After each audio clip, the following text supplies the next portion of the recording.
That's no point. But we don't have one.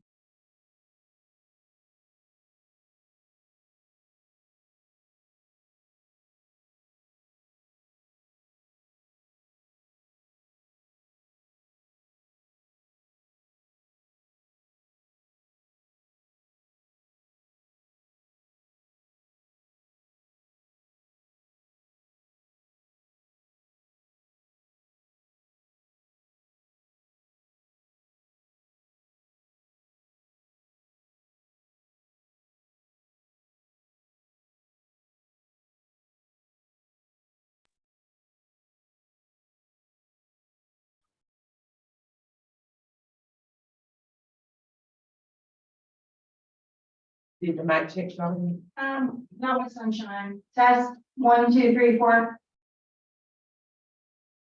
Guys, check 5. You remember, yeah, you're fine. Hello, testing. Testing, that's 1.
hear everything's being said, but he's not in a position to ask questions. So he's hearing what's being said, but not in a position to ask questions, okay? I'm sorry. He's not able to come. I assume he's not able to come, correct? Is that correct, Commissioner?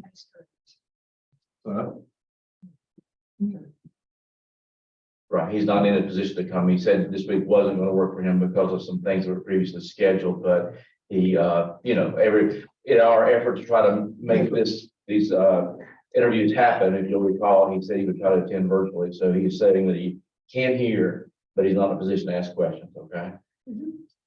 Yes, sir. Okay, all right, thank you, Commissioner, appreciate that. Well, my question would be then, whatever question that Yeah. was presented on yesterday by the commissioner, then those questions have to be asked by the commissioner because. Well, they can be asked by a different commissioner. Can he submit, were they submitted? Well, in his wording, so we didn't, I don't know if we wrote down this particular question, so that it could be put back in that same You vein. mean the additional questions? Yeah, that were not yeah, right, correct. I wrote them down here, just wrote them down a minute. And they can be paraphrased. Can you type in? I mean, maybe. Well, I don't know if he's in that meeting. Okay. I'm simply relaying what I was told. We'll just have to go along and He only asked a couple of questions and so, and you said that you wrote them down. I wrote down as many of everybody else's questions as I could, as quickly as I could. That's what I thought. Okay, so, then we have everybody, right? Yes. And, so, is Mr. Hakimi in the waiting room saying? All right, so same rules that we had yesterday then. I thought yesterday went very well in terms of the, organization of the interview. As we discussed yesterday, you have your next one at 9:15, is it, Sonny? It's actually Okay, 9:45. But we are in a position to ask that person to wait in the waiting room if you're not through at 9:45 and you need to, accommodate answer. So we'll, and then I'll do the same thing I did yesterday at the end and in asking the person if they consent to the background check and, following that up with written, offline, questions for, as we did with, Mr. Bell for, personal data that we didn't want to put in the public domain. Then perhaps once you complete that, we could also explain the process by with into the beginning. Absolutely, be happy to. Yeah. You'd like me to do, I'll do that. Mr. Bell asked a question at the end, but we can answer it as part of that. Would you like me to explain that? And would you like me to explain that up front? Yeah, I think Okay. this would be easy. All right, okay, great. I'm happy to. Be happy to. Thank you. Okay, thank you. We're gonna call this meeting to order. This is the second of two, in the series of two, specially called city commission workshops to interview city manager candidates. And is Pastor Mulberry, It's my understanding this is a continuation of yesterday, so I didn't do okay. all that over again, but I'm happy to do roll call. Roll call then, please. Commissioner Tammy McCaskill. Here. Commissioner Justin Campbell is present virtually. Okay. Commissioner Will Jones, Present. Commissioner Rufus Borum, Present. Mayor Correa. Present. Madam Mayor, we have a forum here in the chambers. Okay. And so we're going to be interviewing Vince Akini. Hopefully I pronounced that correctly. Or we're going to bring him in. Yes, ma'am, I can bring them in if you wish. Okay.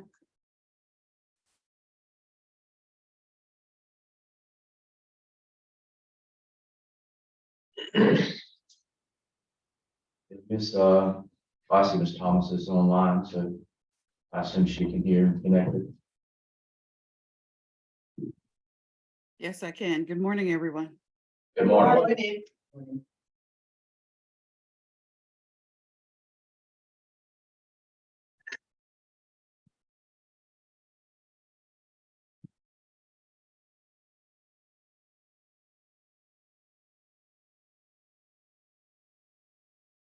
Mr. Hakimi, good morning.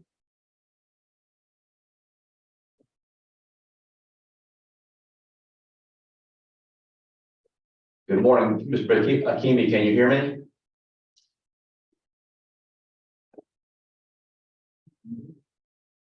I think Sean muted. I've asked him to unmute 3 times. Got it. Mr. Akimi, good morning. Good morning, sir. To make certain that I'm not mispronouncing your name, and I certainly wouldn't do that intentionally, am I pronouncing it correctly when I say Akimi? Yes, sir, you did. Perfect. Okay, great, thank you. Mr. Akimi, this is Don Holmes. I think we spoke of in an earlier opportunity when staff was briefly discussing you and your resume and your interest in the city of Palaca job. Is that correct? That's correct. So today we have the next phase of our process, and I think I explained that process then, but let me make sure to refresh if I could.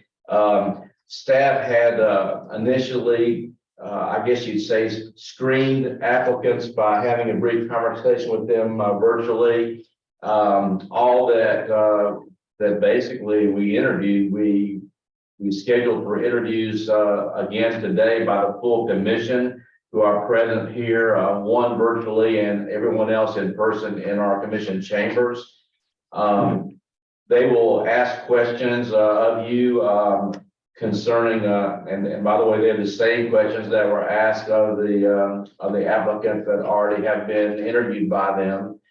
And then they will offer you an opportunity to ask any questions that you might have.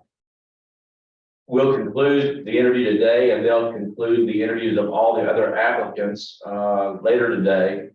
And then they'll make a decision about bringing one or all of you to the city of Palaca in person for in-person interviews. And then they'll make their decision from there, assuming that they find one of the applicants to be of their liking. So do you have any questions about that? No, sir. Very clear. You had submitted a resume, and you did it, you weren't asked to, so you didn't do anything wrong, but you weren't asked to sign any form of background search release or permission slip. I assume that you have no objection to the commission asking you questions today that bear on your ability to serve as city manager. Is that correct? Not at all. And would you agree to, if we were to forward to you a written consent form to allow us to do an in-depth, both online and other background check, would you consent to that? That'll be fine. So let me read to you, since I have indicated I would read this to every applicant. Let me read to you a brief couple of sentences that are contained in the written application form for this job. And so it reads as follows. I understand that the company may, as part of the hiring process, request an investigative consumer report from a third-party entity or agency, including information concerning my character, general reputation, personal characteristics, credit records, and mode of living. I may make, and this would be you, may make a written request to the company to provide me with additional information regarding the nature and scope of any such report. That will be on the form that's forwarded to you. All right, sir? That's fine. Okay, thank you, sir. Then with that, I will turn it over to the mayor and the commission, and they will proceed with the questioning process and the interview process. All right, sir? Perfect. Madam Mayor? Thank you, Mr. Alkimi, for joining us. I'm Robbie Correa. I'm the mayor of Palaca. Thank you again, too, for considering a position here in Palaca. We love our city and we want to find the best person for that position. We are going to ask questions of you. We are going to all take turns. We're going to start with Commissioner McCaskill. Good morning, Mr. Kimi. Again, thank you for considering a position here in the city of Palaca. I'll start with the first question. Where do you see yourself in 5 years as well as the next 10 years?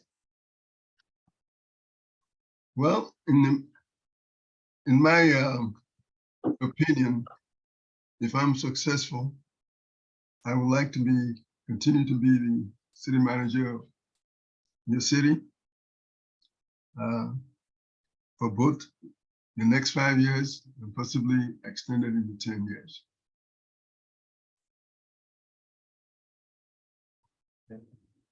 Thank you.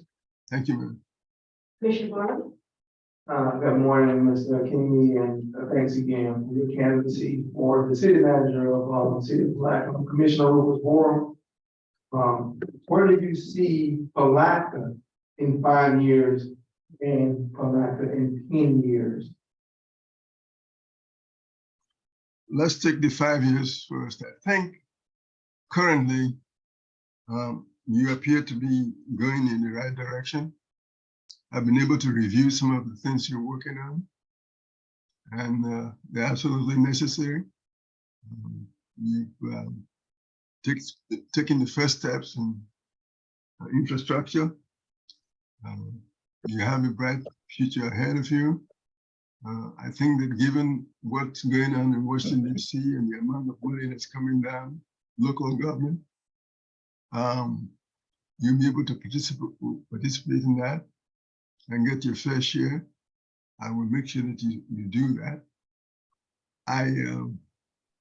In the next 10 years, from 5 to 10 years, that's a little bit more difficult to predict. Who knows what the environment will result in? Who knows what the federal government will do? I think we'll first of all take care of the 5 years and then worry about the 10 years and have a very general plan for the 5 to 10 years.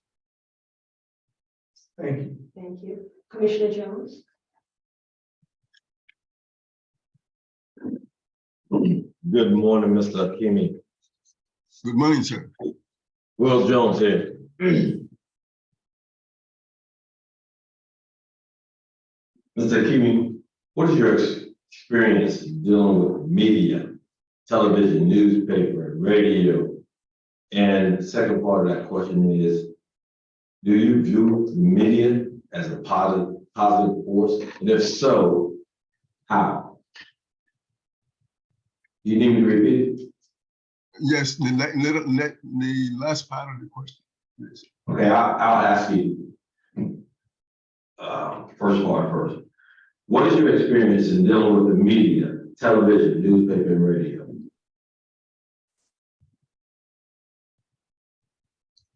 I think my experience with television, radio is extensive. I've been in this business for 30 years plus, and in every role that I have served the community such as yours, I have to make presentations both to the governing board and also to the media in general. In some cases, there were offices that the PIO office, Public Information Office, if that existed, I worked with that particular individual to make sure that there's good communication with the community as well as media. If not, I will do it myself. I think I have the ability to do that because we know the budget is tight. We may not be able to afford the position of the PIO. But in general, I think that's a very, very important part of the job. And I guide it jealously and try to make it look good at all times. Great. The second part of that question is, do you view the media as a positive force? If Yes, so, how? How? I think that in the era of transparency, which is very important, you don't want to be have the media going against whatever you're trying to achieve. You don't want them to derail what you are trying to pursue. So I try to generate a partnership. I have good sources within their midst and work with them to make sure that I can get our best foot forward when I deal with it. But I think they're very positive for us in the community that you should respect. Okay, sorry for cutting you off. Thank you. Thank you, sir, Commissioner. Mr. Hakimi, talk about the most controversial issue that you encountered as a manager administrator. How was it resolved? Do you want me to repeat the question? Please. Okay. Talk about the most controversial issue that you encountered as a manager administrator? One example I can give you is I was working for a mayor, the mayor of Stamford, Connecticut. Stamford is a city of about 10,000. I was on a contractual job with them for 5 years. And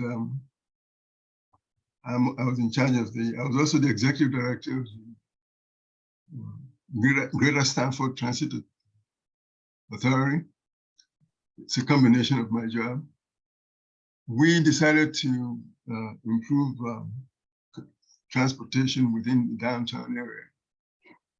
And I recommended the purchase of trolley trucks, trolley buses, and got approval from the board of representatives to purchase those buses. But the mayor and the chairman of the transit district did not agree how to proceed once the buses were purchased. The mayor wanted the city to get a recognition, have a big presentation, and the chair of the transit district wanted buses to be put into service immediately. He's been talking about it and wanted to do it. So I was caught between the mayor and the transit district chair. I worked with both of them. And finally, after about 3 months of going back and forth, I was given the right to put the buses into service. So it was a win-win for the mayor. He was able to make his presentation, which I developed and prepared for him. And the transit district chairman was happy that he finally got his buses put to service. It was a difficult 3 months for me because the mayor was my direct boss. And the chair of the transit district was also, in a way, the supervisor as the executive director of the transit district. Thank you. Thank you, madam. How did you build a consensus on a split commission? That's a very good question. I think that in my role as a city manager, if I'm successful, I'll make that a priority to be transparent, be available in the issues where I need to get a consensus. I could have one-on-one meetings because of the sunshine laws with the 5 commissioners or the 4 commissioners in the mayor. I will try to present an alternative that might be acceptable to both parties. If it means going out and having coffee and talk about it, I'll do that. And try to build a consensus in the commission. It's very important that we all be pulling in the same direction. We're rowing in the same direction, things get done. We can get more done when we're all working together. So I'll try to take care of any question concerns that each individual commissioner or a group of commissioners may have. Bring everybody together and give my recommendations. I can only recommend, and I can't force anybody to take that recommendation, but I will work hard on the recommendation, make sure it can be acceptable to both sides of the equation. I've done that many times over in my career. I've dealt with a lot of issues, both social and also in terms of challenges technically. I've dealt with both sides of the equation. Thank you so much. Thank you, Commissioner. Commissioner Brown?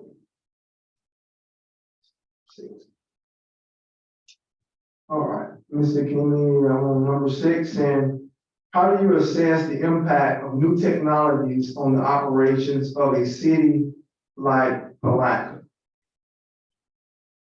Commissioner, you seem you have a, I don't know, that's my end, your end. I didn't quite get the question. I repeat it again, sorry about that. Could you, how do you assess the impact of new technologies on the operations of a city like Palaca? okay, how could I assess the operational challenges for new technology for the city of Palatka, correct? Correct. Yes. Sir. I'm trained technically, so in this whole management area, I come from the operational aspect of the business, but I've risen to the level of management, and I believe that my training, both from a technical level and also the kind of classes I've taken in social dynamics, that I can bring both together and pay attention to what Palatka really needs and make my recommendations along those lines. I will give you good recommendations. I will give you the facts behind them, and it will be your final decision which way you want to go. A lot is going on. There's a lot of advancement in technology that you like to apply, but I don't like to be the leading edge. I like to do the research to see what other communities have gone through it, learn from them to avoid any kind of pitfalls that might result from rushing ahead and implementing the technology. But I will keep everything up to date. I will use as many opportunities as I come across to help the city of Palatka to be up to date and not be the last in line to set things up. We should be among one of the first people, leading people in technology, which is very important. Thank you. Thank you, sir. Yes, sir. Commissioner Jones? Mr. King, Yes, sir. what is your experience with revitalization, specifically historic preservation, CRAs, CLGs, tax abatement, and federal historic tax credits for eligible properties? I've been exposed to all those areas. So that's in my wheelhouse. What drives, there are 2 or 3 things that drive redevelopment. You have the structure. Typically, most cities will have the body, legislative body, also the CRA board of directors. It seems to be what you have there. I think that any kind of development or redevelopment is based on infrastructure, which is my main area of my strength. And in the course of my career, I've always been part of the CRA developments. I've always worked hand in hand with that particular institution. And I'll do the same if I were to be successful in this position. I think that CRA is very important to the downtown area. In fact, my last job with the Lake City, when I was tasked to work on the downtown development, and I was doing that. We had gone through assessment level 1 and level 2 before I left them. I got them in a place where they'd be able to move ahead with their downtown development, including possibility of a joint city hall and county hall, working with the county government. I have experience in the regional area. I'm a regional person in terms of several counties where I work with several counties at the same time. And I work for cities as well. So I see both sides. I think that we have to go hand in hand with the county and work with them. Then the downtown is not just a city, it's more of a regional impact for the area. And I'll look at it that way and make my recommendations as such.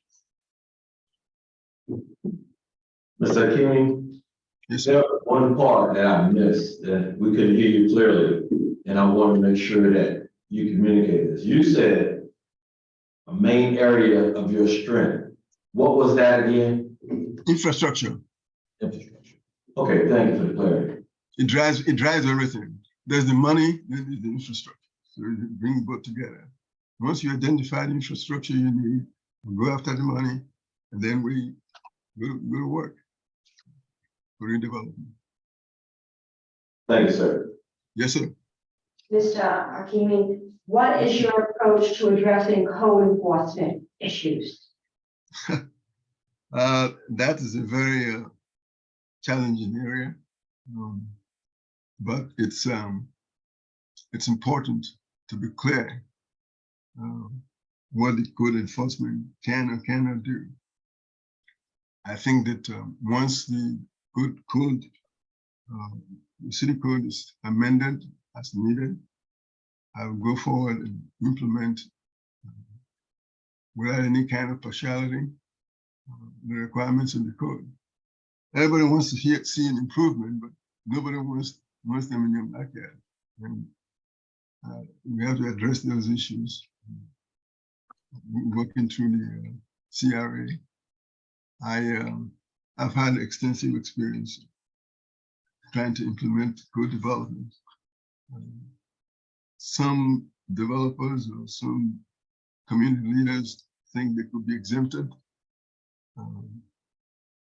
I will take the time to explain clearly what the code requirements are and why it is good for him or her to participate after the body such as yours has adopted the code.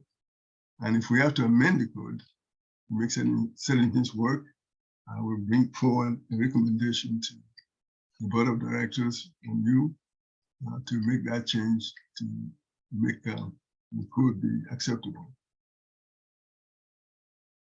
Thank you. Yes, ma'am. What is your economic development experience, particularly related to small business, entrepreneurship, and various business incubator models? My experience in economic development is extensive. As a matter of fact, if you look in the back of my resume that I gave you, you will see that I served in the Louisville Development Corporation way back. But I've been involved in economic development even as far back as when I worked for the city of Louisville. I was working as a regional entity. I was working for the area development district. In Kentucky, they have 15 area development districts. One of them is in Louisville. We also served as the MPO. I think that as it pertains to downtown Louisville, I served on the board of directors initially. I'm sorry. What city was that? I'm sorry. That was in Kentucky, the city of Louisville, Jefferson County. It's in the summary section of my resume. I was there for 5 years working with KIPTA, Kentucky Regional Development Agency. Did you see it? I may be missing it, but I don't. Okay, that's right. It's in the back there. It's summarized additional experiences. For instance, additional experiences. Yes, sir. Yeah, you'll be 5 years working for the Regional Development Agency. Yes, And the focus was the downtown area of Louisville. At that time, Louisville was a population of 360,000. I was responsible for an area of 1 million population. There were nine counties involved, 7 in Kentucky and 2 in Indiana. I was the director of transportation there. And I worked with the development of the downtown. But back to economic development, it covers a lot of area. All through my 30 years of experience, I have always been involved in economic every day of my life. Plus, my wife was also economic development director. I participated both on the job and at home in that area of community development. Thank you so much. Thank you. Commissioner Blunt. All right, Mr. King, please provide examples of how you have handled challenging individuals in the workplace. I think that's an area that requires a lot of attention. I have supervised staff ranging from 2 to hundreds. The challenge of difficult individuals is always the same. Typically, they sometimes are very talented. And what I do is I try to give that particular individual a chance. I believe that the career is very important. The last result is separation, which I try to avoid. I believe in retention of staff.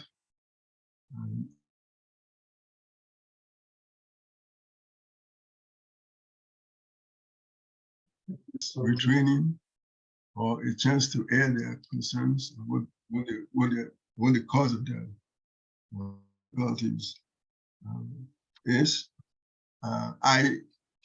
This is my, I'm having some problems. Oh, excuse me 1 second. Can you hear me? Yes, Yes, sir. yes. I think you lost me. Okay, I'm back. Okay, sorry about that. I apologize profusely. Sorry. We're talking about employees that are difficult to deal with. Can you hear me? Yes, sir. Yes, I think. Yes. He's not getting eye contact because he's. Yes, he can see Oh, you.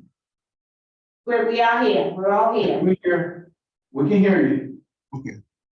Well, Commissioner, I can hear you. Yes, sir. Can you hear me?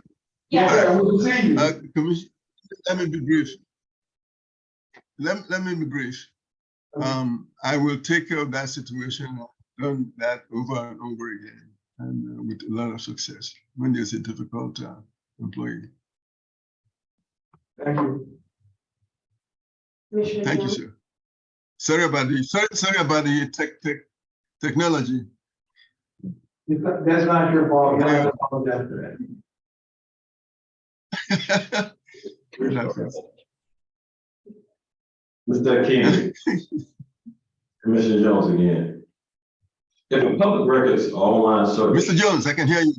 You hear me? You hear me? I can hear you. Great. If a public records or online search is conducted of you, would there be anything or any information revealed that would be of concern to the city of Malacca and your possible selection as a city manager? I think my answer to that, Mr. Commissioner, is that no. I think I'm fine. In the course of a career over 30 years, there will be areas where you may not agree with, somebody in the community or somebody within the governmental structure. But my style is to be on the right side of the equation.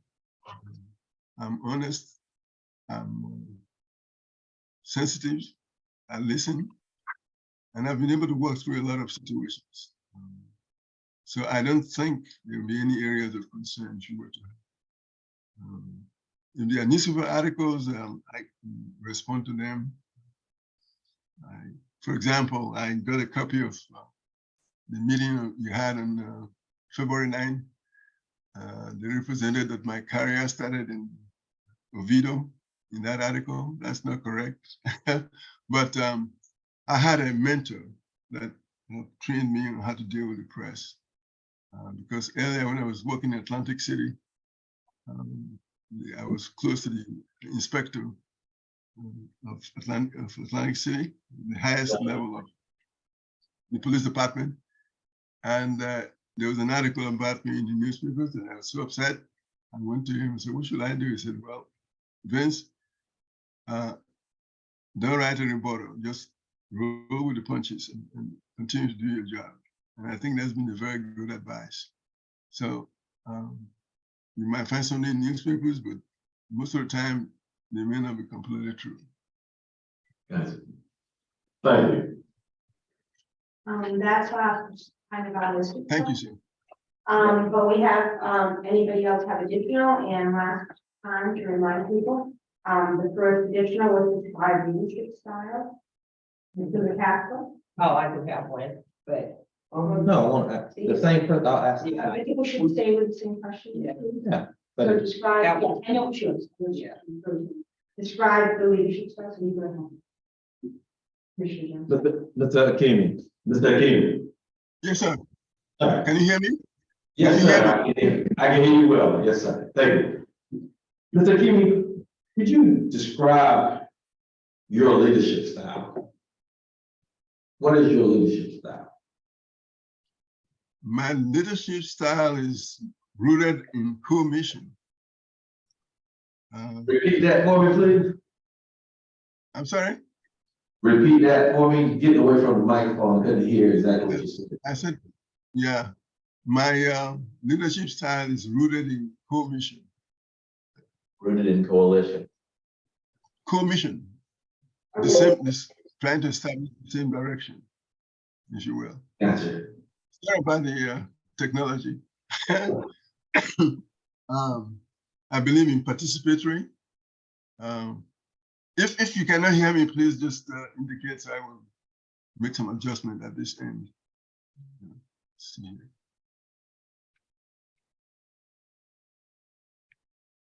I can hear you. Can you hear me?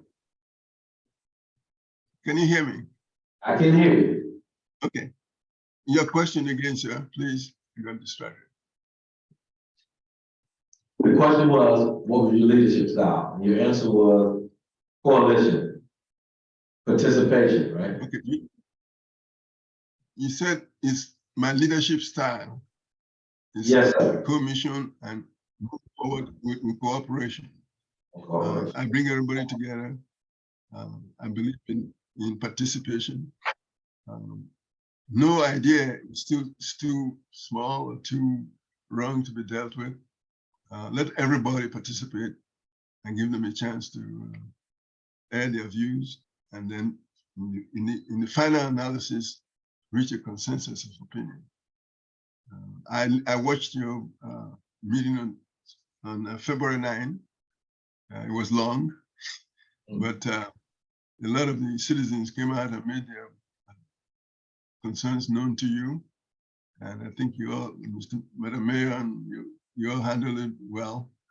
Everybody participated, even though one of them said that they may have to bring their sleeping bag because the meeting was so long. But I'll work with you all to address those kinds of situations. Thank you. The next question was successful budget. Is that yours also, Commissioner Johnson? Okay. Okay. Mr. King, Yes, ma'am. in your experience, what is the key to a successful budget? As well as, what is the most challenging part to budgeting for you? I have done so many budgets. I don't have any issues preparing a budget. I know the process very well. I've done it over and over and over again. I've done budgets ranging from millions to tens of millions to hundreds of millions. Whether it be capital budget or the operating budget.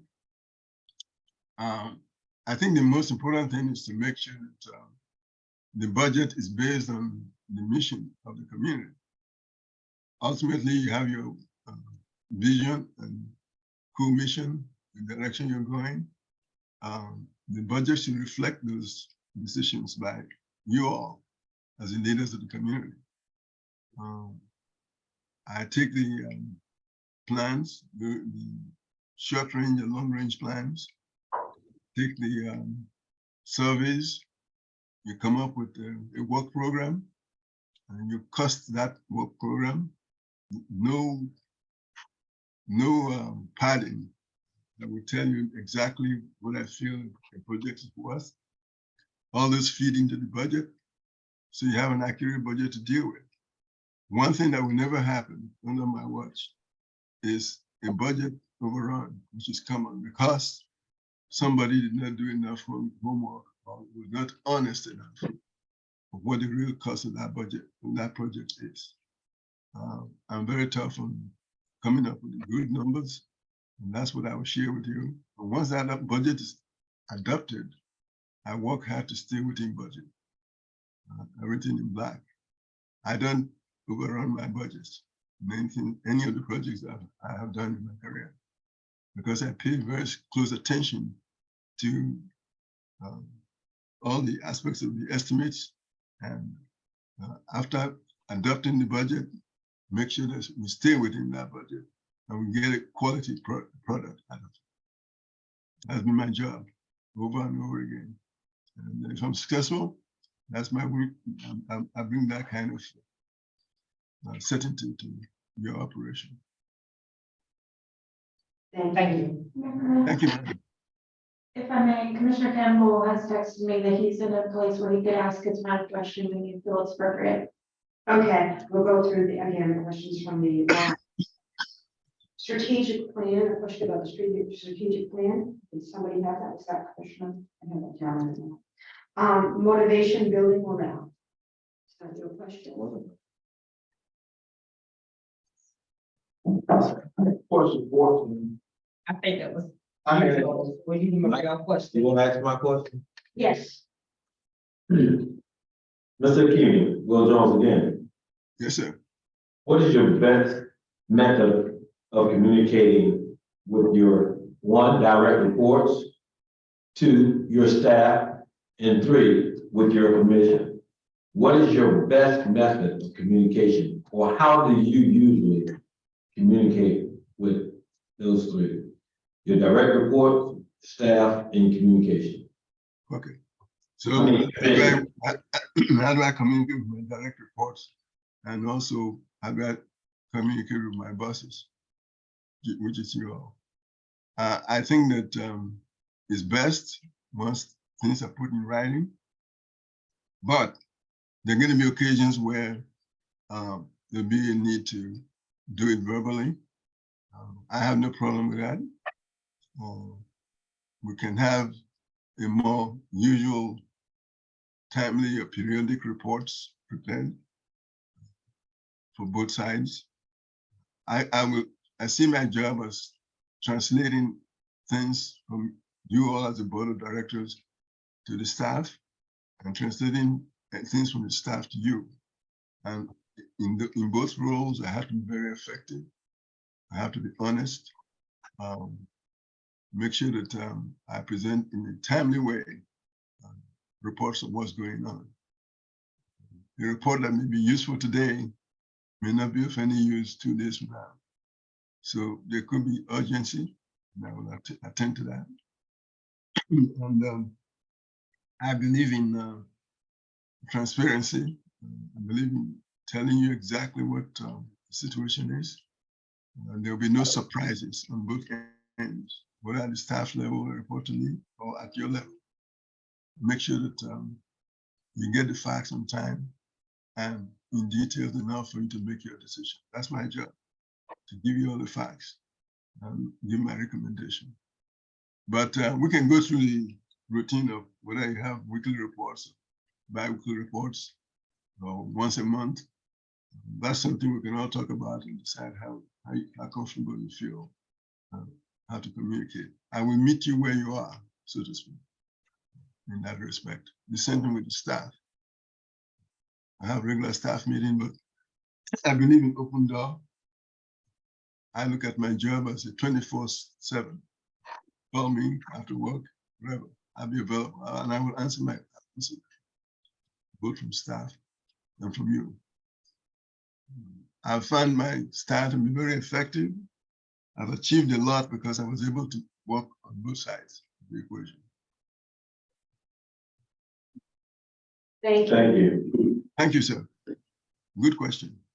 Commissioner Gorman, is this a question you asked the previous applicant? Yes, I did, and basically, I said, what processes do you have that will ensure core services, core city services are being provided, to the citizens, community that we serve? What processes would you have in place to ensure that the core services that the citizens are paying for are being rendered? Sure. I think being truthful in your estimates, following up with any changes, if that's needed, which often happens, and be able to explain it. Core services, the best thing is that there'll be no surprise. And that's my approach to it. I think I'll be honest, make sure that you get a timely report on what's going on, and follow through. You got to listen to your staff. In my case, there'll be there are three legs of this approach. There's the legal aspect, there's the financial aspect, and there's the technical quality. I'll pay attention to all of them and balance that out and present it to you.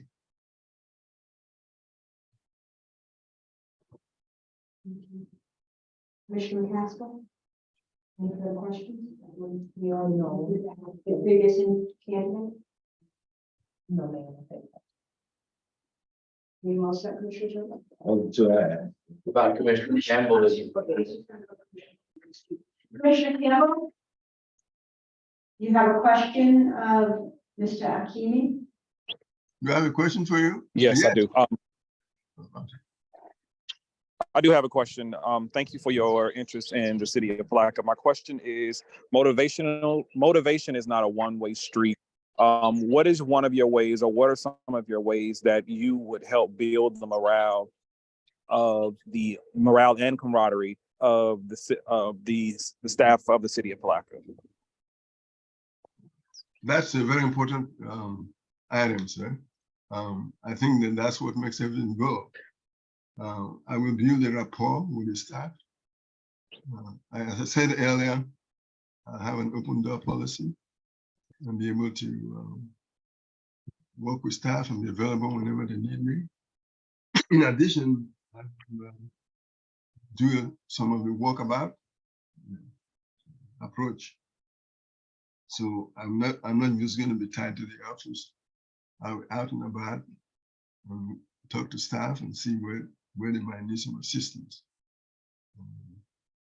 And if there is a problem, I think the biggest danger is to let it fester for a long time. I try to nip issues at the bud, and that helps much better than a situation where the problem becomes a big issue. So timeliness in addressing things helps in dealing with those kinds of situations. Again, the main thing is trust. Did I lose my audience? Hello? We We can can hear hear you. you, you're all set. You're good. Okay, sorry. I think building trust, be transparent, be responsive, and be able to listen to what the staff is presenting. And I will address any issues as quickly as practically possible. And my recommendation will be the same to upper level staff as well as mid-level supervisors. Those are the key areas that I have to pay attention to. The mid-level supervisors and the first line supervisors reacting with staff, that's an area that's very important to be on top of in case there are any issues. And if we work as one, we celebrate our successes, we celebrate recognition of people when they do well, and we help people when they're struggling. That's my approach to building esprit de corps and building a staff that has a high morale. In short, address their concerns as soon as you can. Thank you. Commissioner Campbell, any more further questions? I have none. Thank you. Yes, thank you. Mr. Akini, do you have any questions of us? Of the board? Yes, Madam Mayor, I do. Okay, go ahead. I don't know, I know you have moved on your process. I know that your city manager is trying to move things along because he's on our side, he knows how things feel. What's your process? How soon do you want to fill the position? Where are you at this point? Because I'm ready to go. I'm ready to go to work. City Manager Holmes will kind of respond to that, but it's basically reiterate what was said earlier about the hiring process itself and have clear timelines, but yeah. They will finish up, the commission will finish up the interviews of all of the applications that were forwarded to them in this round today. We'll finish those up today. They will then make a decision whether they wish to bring any or all of the individuals that they have interviewed here to Palaca for an in-person interview. And then following that decision, if they decide to bring one or more, then I would assume they would bring someone here and make and have an in-person interview and then make their decision from there. So I would assume that from a timeline standpoint, early next week, if not today, they will decide whether or not, and they may wish to think about it over the weekend. I really haven't asked them that, but it's a big decision, and I can understand if they do wish to think about over the weekend who they would like to bring to Palaca for an in-person interview. And then in addition to that, we have been reluctant to go into too much depth in a background study until we had our list narrowed down, and also until we had specific consent to inquire.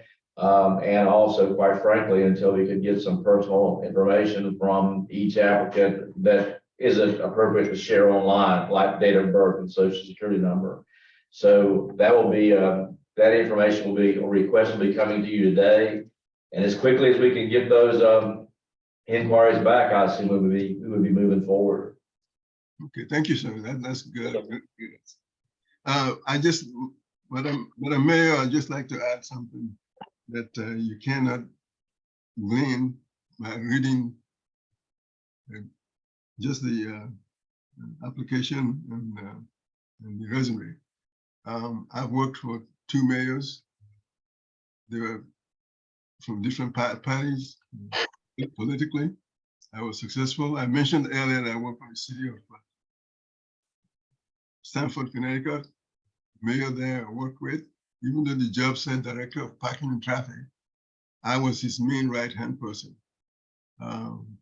When the ambassador from England came to town, he called me to come have dinner with him, entertain them. He ran 3 elections with me there, working with him. He was running every 2 years, as requirement. I had a board of directors, elected officials to deal with. There were 40 members, believe it or not. They had a finance board, 6 members. The chair of that board became ultimately the governor of the state. So the resume doesn't show in detail what goes on when a position is given to you. And when I worked for the mayor of in Northwest, she was a very good mayor, got along very well. I did more than my share, even though it was director of public works and utilities. I functioned in a lot of areas, even including downtown development. So bear that in mind. If you have any questions, please do not hesitate to ask me to elaborate or explain. I'll do that willingly, night or day, 24/7. Thank you. By my name, Madam Mayor. I'm sorry. By my name. Yes. If you are welcome aboard, you'll be working for 5, not just the mayor, right? You do understand that you'll be working for 5 of us. Yes, sir. I mean, yes, ma'am. Yes, ma'am. Yeah, you'll be working for 5, right? You understand that, right? Yes, ma'am. Oh, yeah, Okay, definitely. I just gave that example as Yeah, thank you. looking at the job and looking at what the job entails. It's difficult to put that on paper in detail. So sometimes talking one-on-one will allow you to expand on things. Thank you. Thank you. Thank you. I think we're all set. I'm gonna ask you to sign off. We're going to ask you to sign off, so we can prepare for the next applicant. Okay, Thank you. right.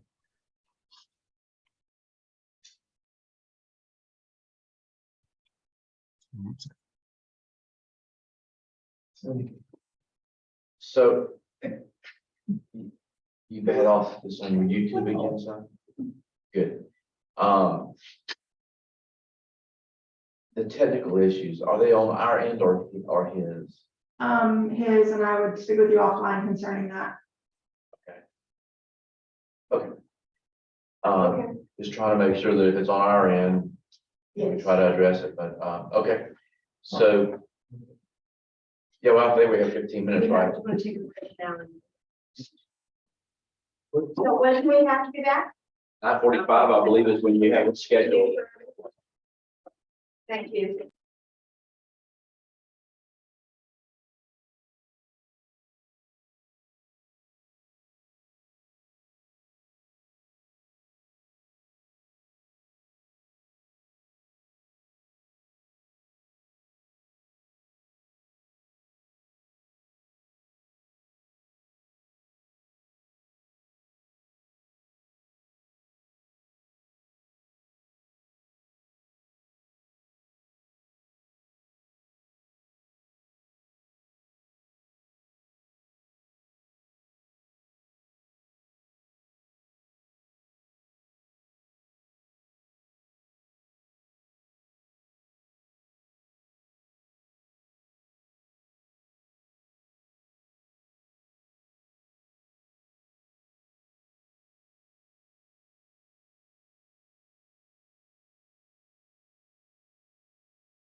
again. Good morning, sir. Mr. McNoll, are you, with us? I'm unmuted. I haven't admitted him. You're admitted? Okay. Admitting. Good morning, Mr. McNoll. He's joining. Joining. Gotta love technology. No, you don't. And he's in. Good morning, Mr. McNoll. Hello? Good morning. Can you hear me okay? We can now, sir. First Okay. of all, to make sure that I'm not mispronouncing your name, is it McNoll? Yes, McNall. All right, sir. So, Mr. McNoll, this is Don Holmes. I think we spoke briefly on an earlier occasion when staff screened your application. Is that correct? Yes, sir.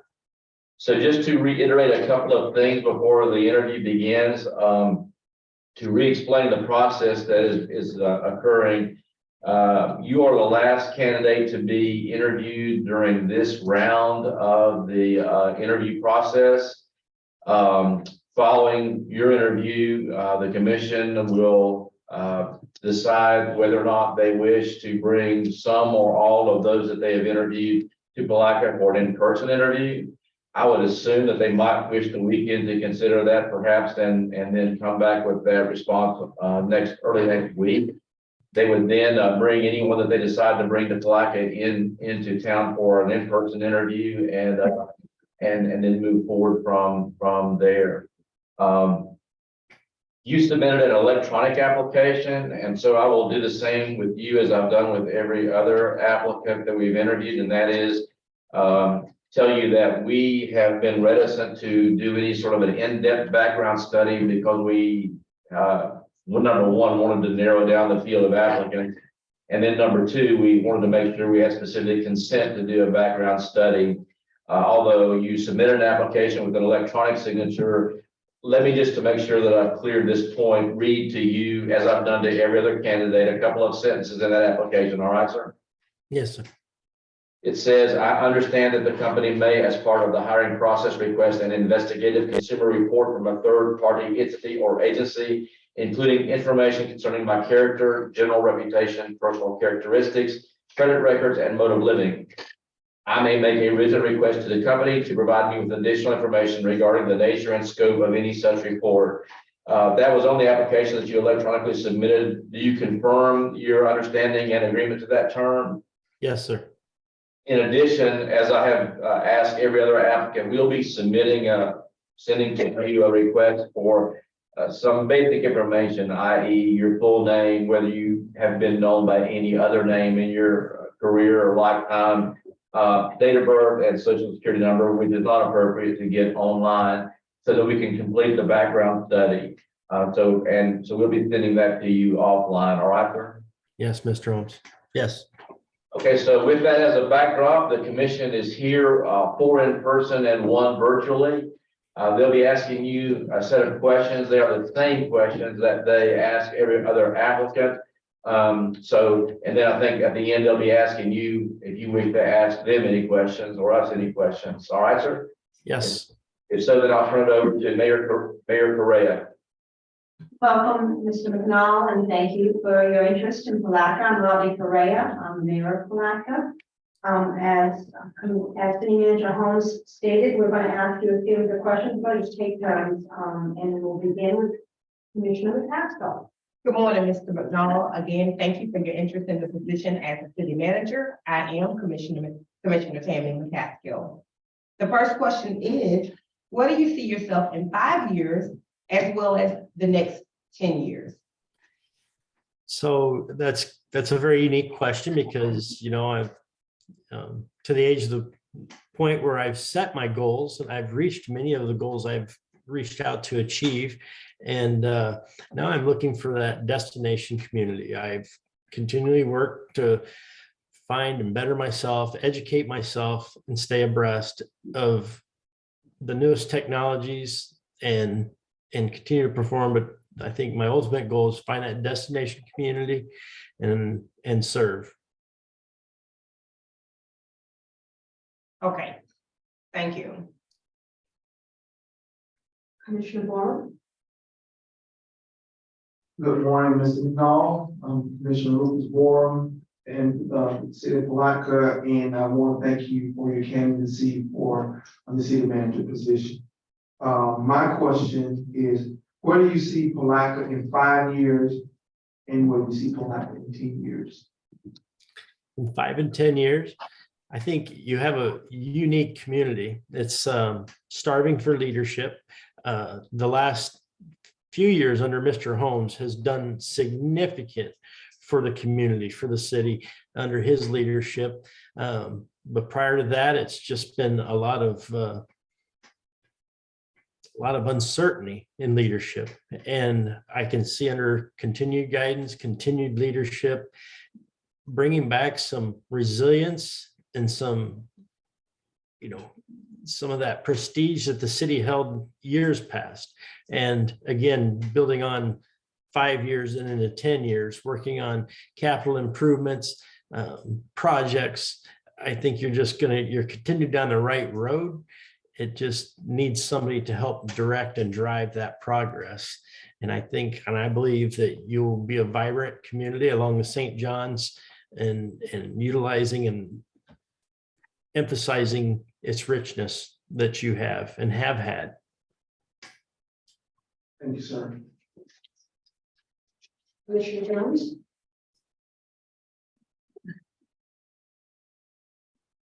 Mr. McDonald, Will Jones here.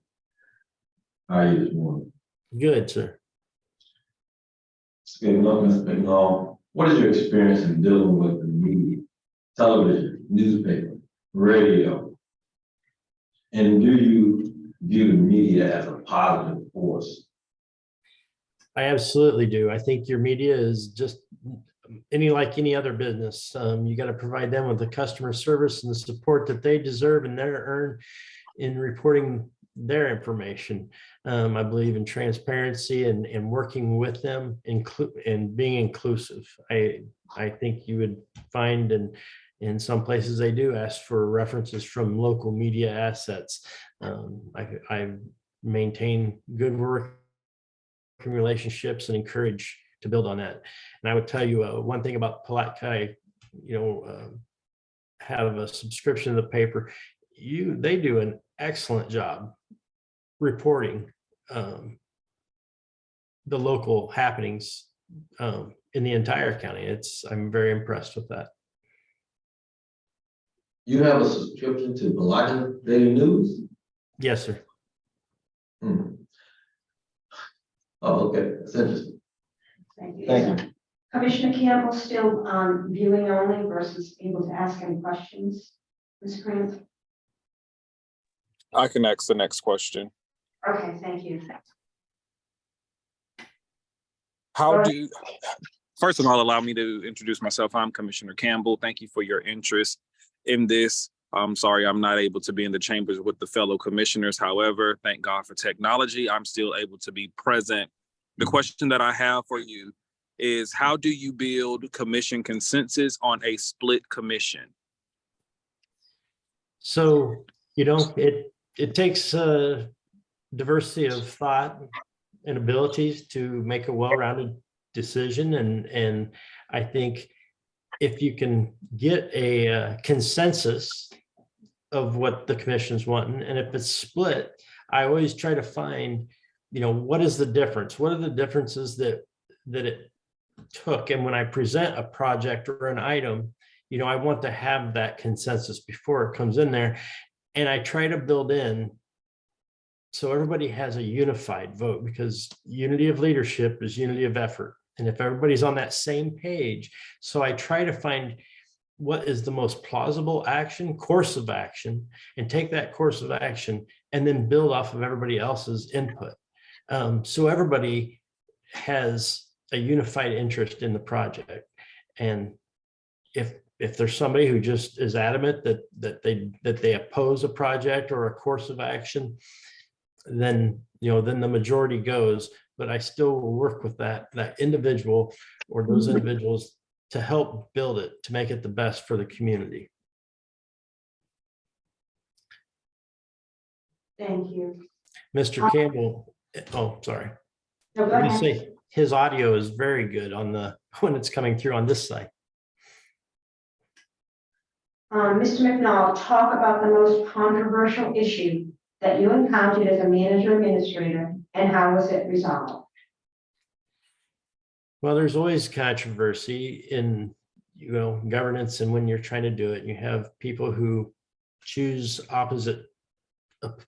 opposing sides or different actions. I'd say one of my most challenging times was coming to Hardy County. There's no doubt it was a county that's been set in its course for nearly 20 years under the same leadership. No other experience from other leadership or management. Very set in the ways. Same with some varied staff. I came right at a turbulent time because we went right, a month after I started was the pandemic. And I'm in a new place assessing my path forward, the best options. And next thing you know, we're going into a pandemic. And I had some very different opinions on how we should be proceeding. I proceeded with governance and the way I know it, not the way it has always been done. And, when people are accustomed to the way it's always been done, it creates an atmosphere. But I had to go with what my peer communities were doing. No, we aren't another certain county, or it's not the way we've done it in the past. But I had to stay in line with what was right. And I believe I made the right choices. It caused some turnover in some staff at a significant time leading in the pandemic, but those decisions prevailed. And later it led to, my time here with Hardy County. But I think it was just the challenges of showing a new style of leadership and not, treating the employees as a part of the organization, not as some, menial positions, and just being inclusive. And then taking the commissioners' voices of reason and building that trust. And it was all just, it literally within 30 days, we were learning about this faceless enemy that was attacking the world. And we weren't sure the course of action, but I wanted to make sure we were in line. Thank you. Commissioner McCaskill, 116. Okay. Mr. McNall, how do you assess the impact of new technology on the operation of a city like Palatka? So I think that's unique. Again, very good question. Technology is always evolving, and you got to stay up with technology. As hard as it may be, some just refuse to accept it, but I tell you, it makes a very the SCADA systems that run your utilities and monitor the stuff that helps the staff work remotely. The ability to work remote in so many different aspects of our job is significant now. It did take that faceless enemy of the pandemic to show us, but look at what we do with automation, what that did for us, where it took us. So I very much believe, I'm not saying I'm proficient in every area, but I always look for the opportunity. I truly believe in many of my jobs where we apply for innovative grants to explore new options and see what are those best courses of action to implement. But I'm very much favor of technology. Thank you. Okay, Mr. McNall, I have question number 7. And what is your experience with revitalization, specifically historic preservation, CRAs, CLG, tax abatement, and federal historic tax credits for eligible properties? So in 30 years in government and building infrastructure and facilities, all of that is, especially in government, it's a check the block, are those opportunities that persist to help us be efficient. You stated a lot of the various elements of tax abatement. There's tax increment financing. With one of my communities I was at before was significant with tax increment financing. However, you gotta be careful when you implement these processes, because you can overdo it. You can do a tax increment that ends up being, it doesn't balance out. It doesn't equate. You can overdo it. So I think they're all good, but you got to make sure the project's worth it. And, I believe in preserving culture and developing in accordance with preservation. So you look where you come from, look where you're headed, but you don't always have to make the Taj Mahal. You need a sound base to work and operate out of. And I think the work environment is what creates the good surroundings. Sir. Commissioner Jones?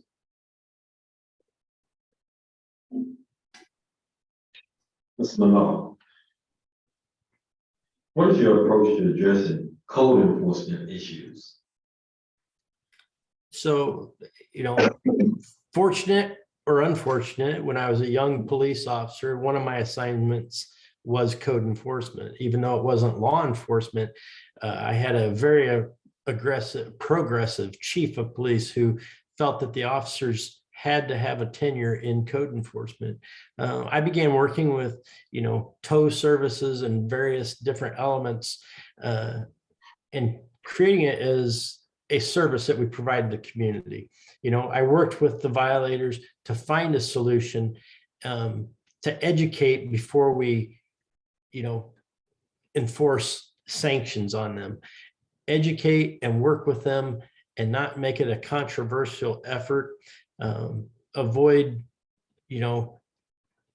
exhaust every avenue before taking it before commission where it becomes a major issue. And you get the negative people that want to come in, or the people who want, then you basically take that vitality out of that person. So I think it's just governance. It's working with those individuals, education before violation. Thank you. Commissioner Campbell? Question number 9.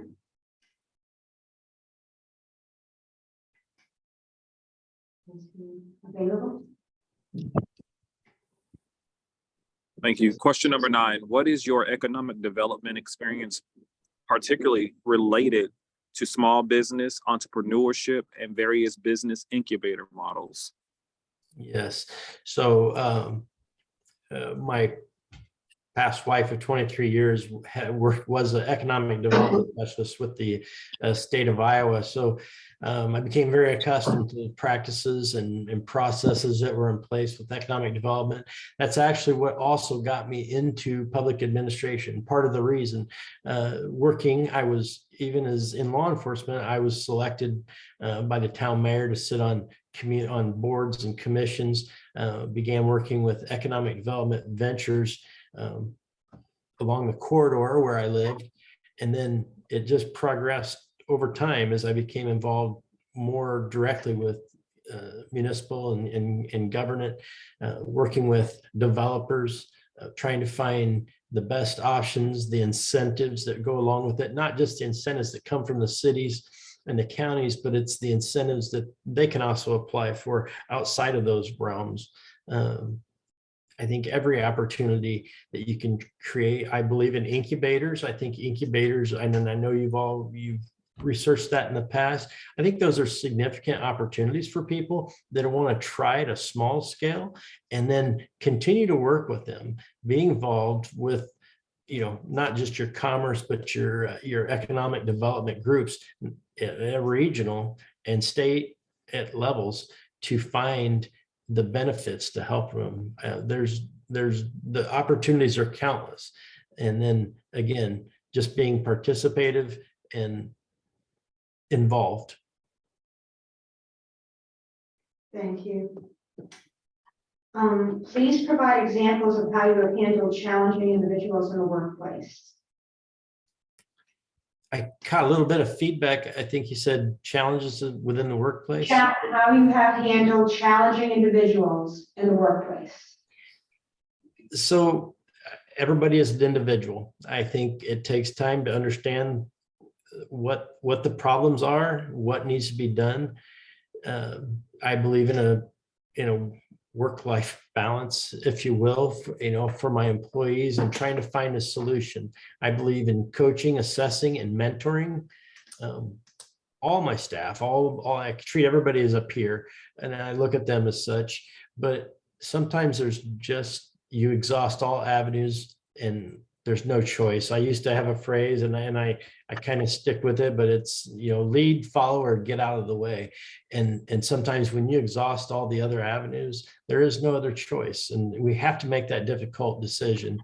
Those decisions come with, how, second and third order of effects. But, as a last resort. Thank you. Commissioner McCaskill? Mr. McDowell, if a public records online search is conducted of you, would there be any information revealed that would be of concern to the city of Palatka and your possible selection as city manager? So, with any successful manager, we've all taken those paths of whether it's favorable or not favorable. But I think I've had some, in this last 2-3 months, before I left Hardy County, it was very challenging because I have been a dedicated person to my workplace. I stay engaged and I've worked hard for my education, for my children.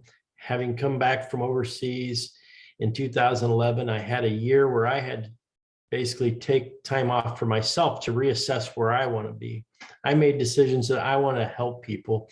I want to break down barriers.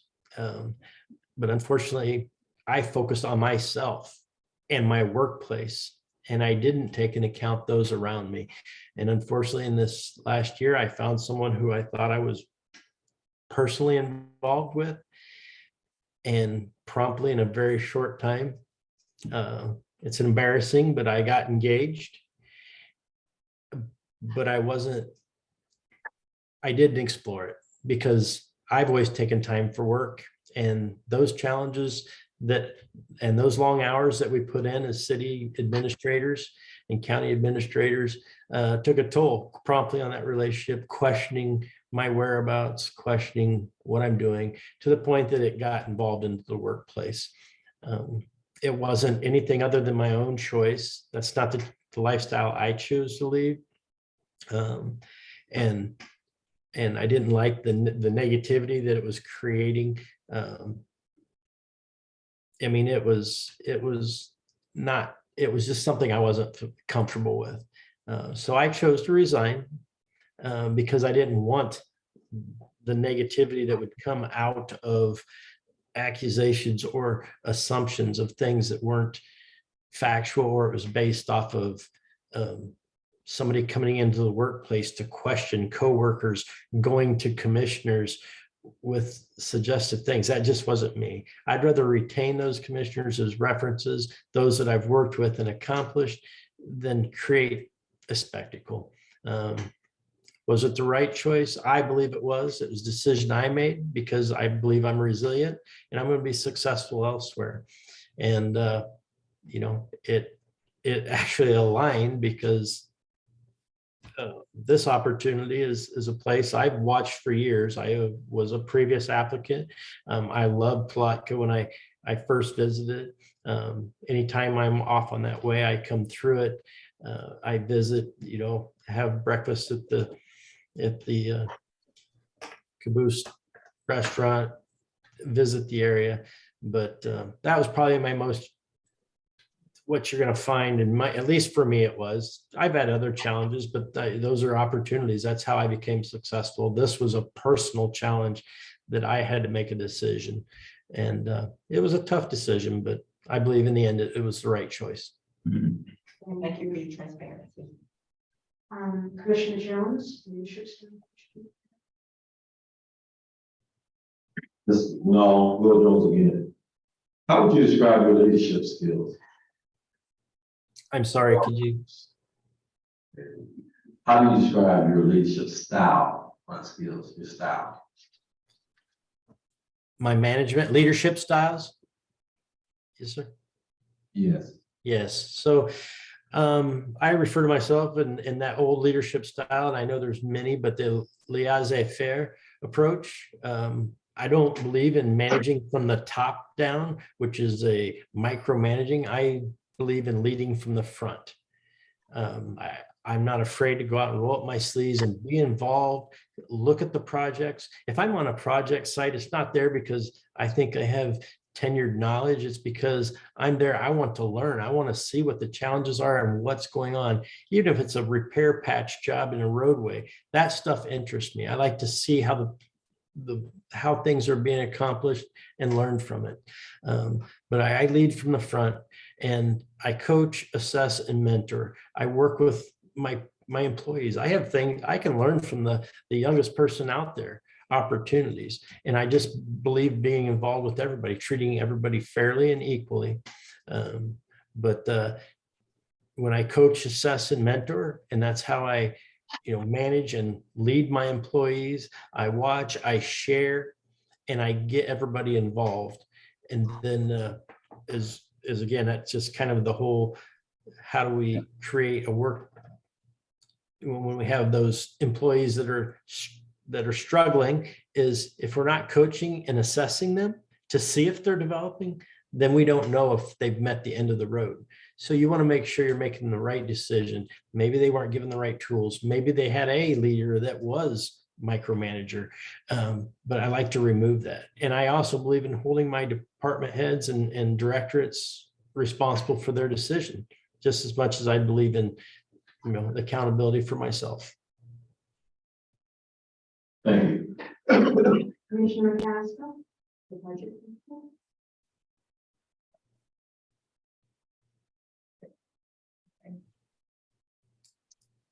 One second, Mr. Renaud. Thank you for your patience.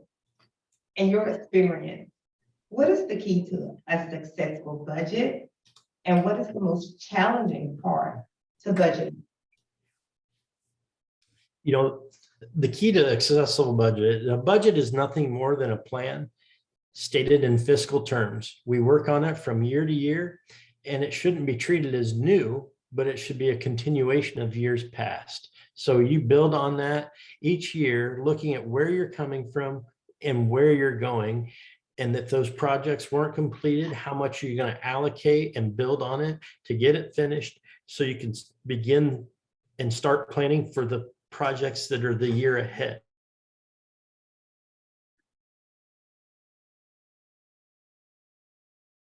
There's a lag. Yeah, Rose. It's offline. You're frozen.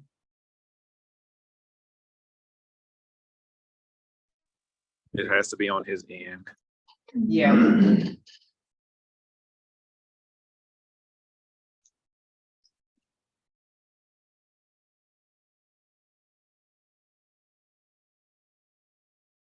Are you able to communicate with him by text or otherwise, Sonny, to tell him that he's? What was it in that? Yeah. And drop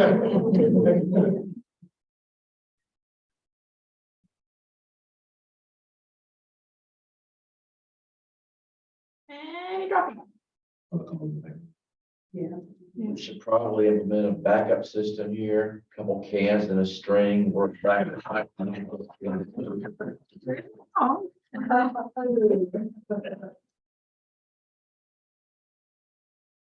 Almost so far. You're so close, yes, so far. Are you good? I pushed Are it, you not people? I switched it to gallery mode so that when it pops on, it'll Technology be. expert.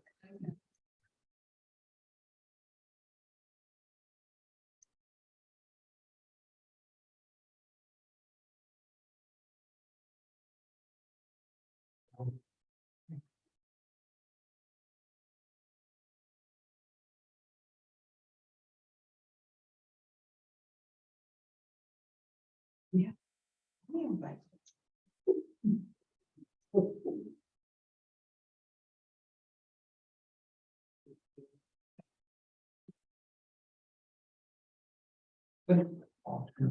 Okay.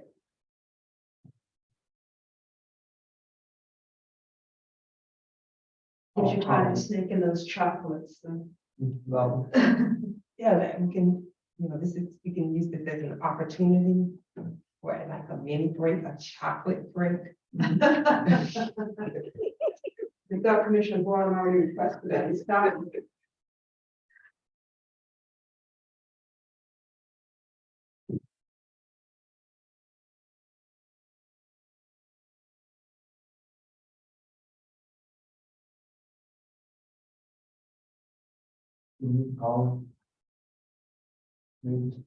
I think the city manager has already suggested that. Okay. Yeah, It's already yeah, on. it's been just hoping for the best. I don't know, so I think we need to come on. Typically, if someone loses internet connectivity for a minute or two, it takes a couple minutes to get your internet connectivity back and Let's- log back into Zoom. So that's why I was hanging on a minute, but I'll be glad to step out of the room and call in. On my cell phone, find that, difficult proposition, because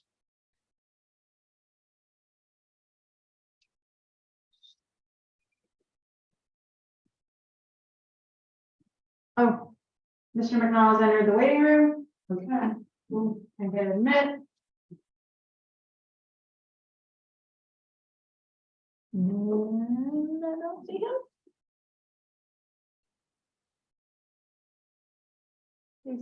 He's in there. Joining the audio.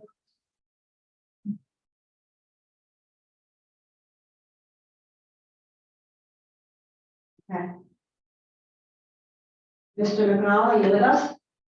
Are you back with us, I should say? Yes, Hi. I'm back for another interview. Hello. We finished answering the question in regards to the budget, successful budget. Did not. Yes, I did not. hear the Okay. information of it. Okay, then, He may, Madam Mayor, if he can complete the that'd be great. If you can complete the response to the question that I had.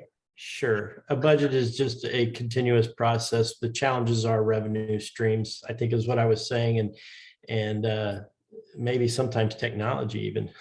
But most definitely but I believe in being innovative and always looking. Just because you had a certain funding stream in a previous year doesn't mean that that's the end all to the answers. We always look for options to build a well-rounded budget. And unfortunately, challenging is sometimes if we have to change a course because times do change or streams. And it's also, especially with utilities, is we have to keep an efficient rate factor in place. So you are building for the future, so you don't shock your consumers. So many communities, they don't want to do increases, but if cost of living is increasing and then all of a sudden you have to do a major infrastructure upgrade, but you find out your rates aren't at a compatible place, then you're doing shock. You're having to make a jump that's not fair to your residents. Keep them small and incremental over time. But that is my process for budgeting. Thank you. Commissioner Bora, key services question.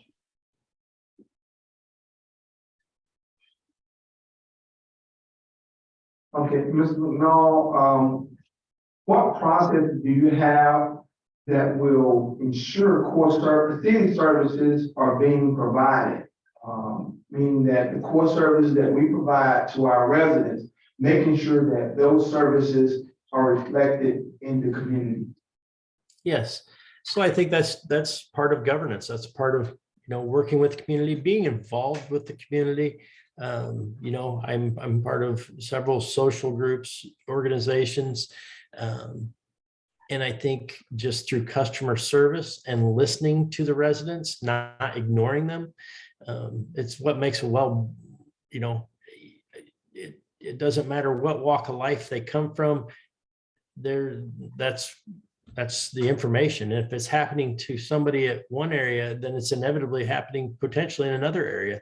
So it's just being attuned to what the people are saying, being involved in the community, so you hear about it. I hear so often, I'll go to a Lions meeting, and inevitably I never plan a meeting following Lions or Rotary, because the meeting will be over and then somebody will grab me and say, hey, do you got just a second? And those are the most critical times. If I said no, I have to go because I have a meeting.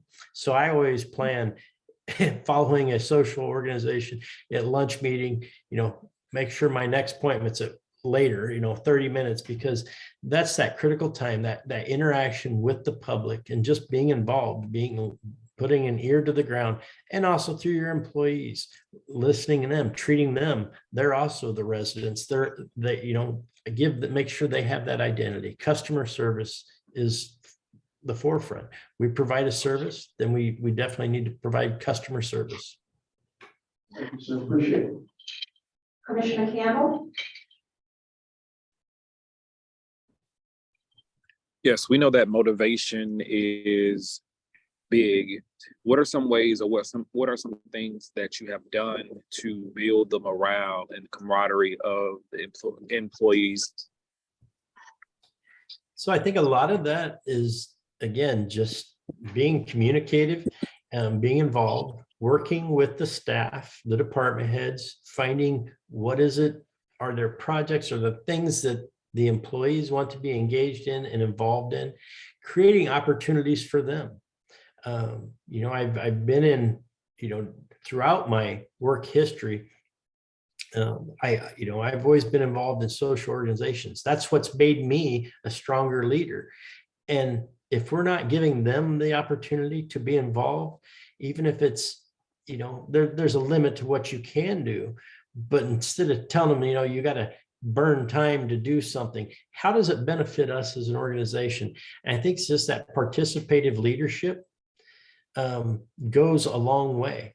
It doesn't matter who they are, or if, I've had occasions where I've had an employee I learned wanted me to speak at one of their organizations, but they didn't know how to approach me. And that was disheartening to me, because I want to. And as soon as I learned, I went and talked to them, and they said, well, could I? And I said, I absolutely will. I mean, it's just, I think it's being participative, creating that environment and being engaged at every extent of the way.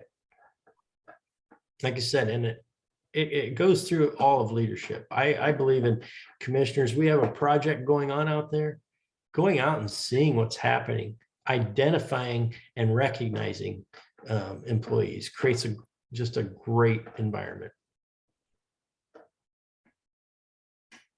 Thank you, Commissioner Jones.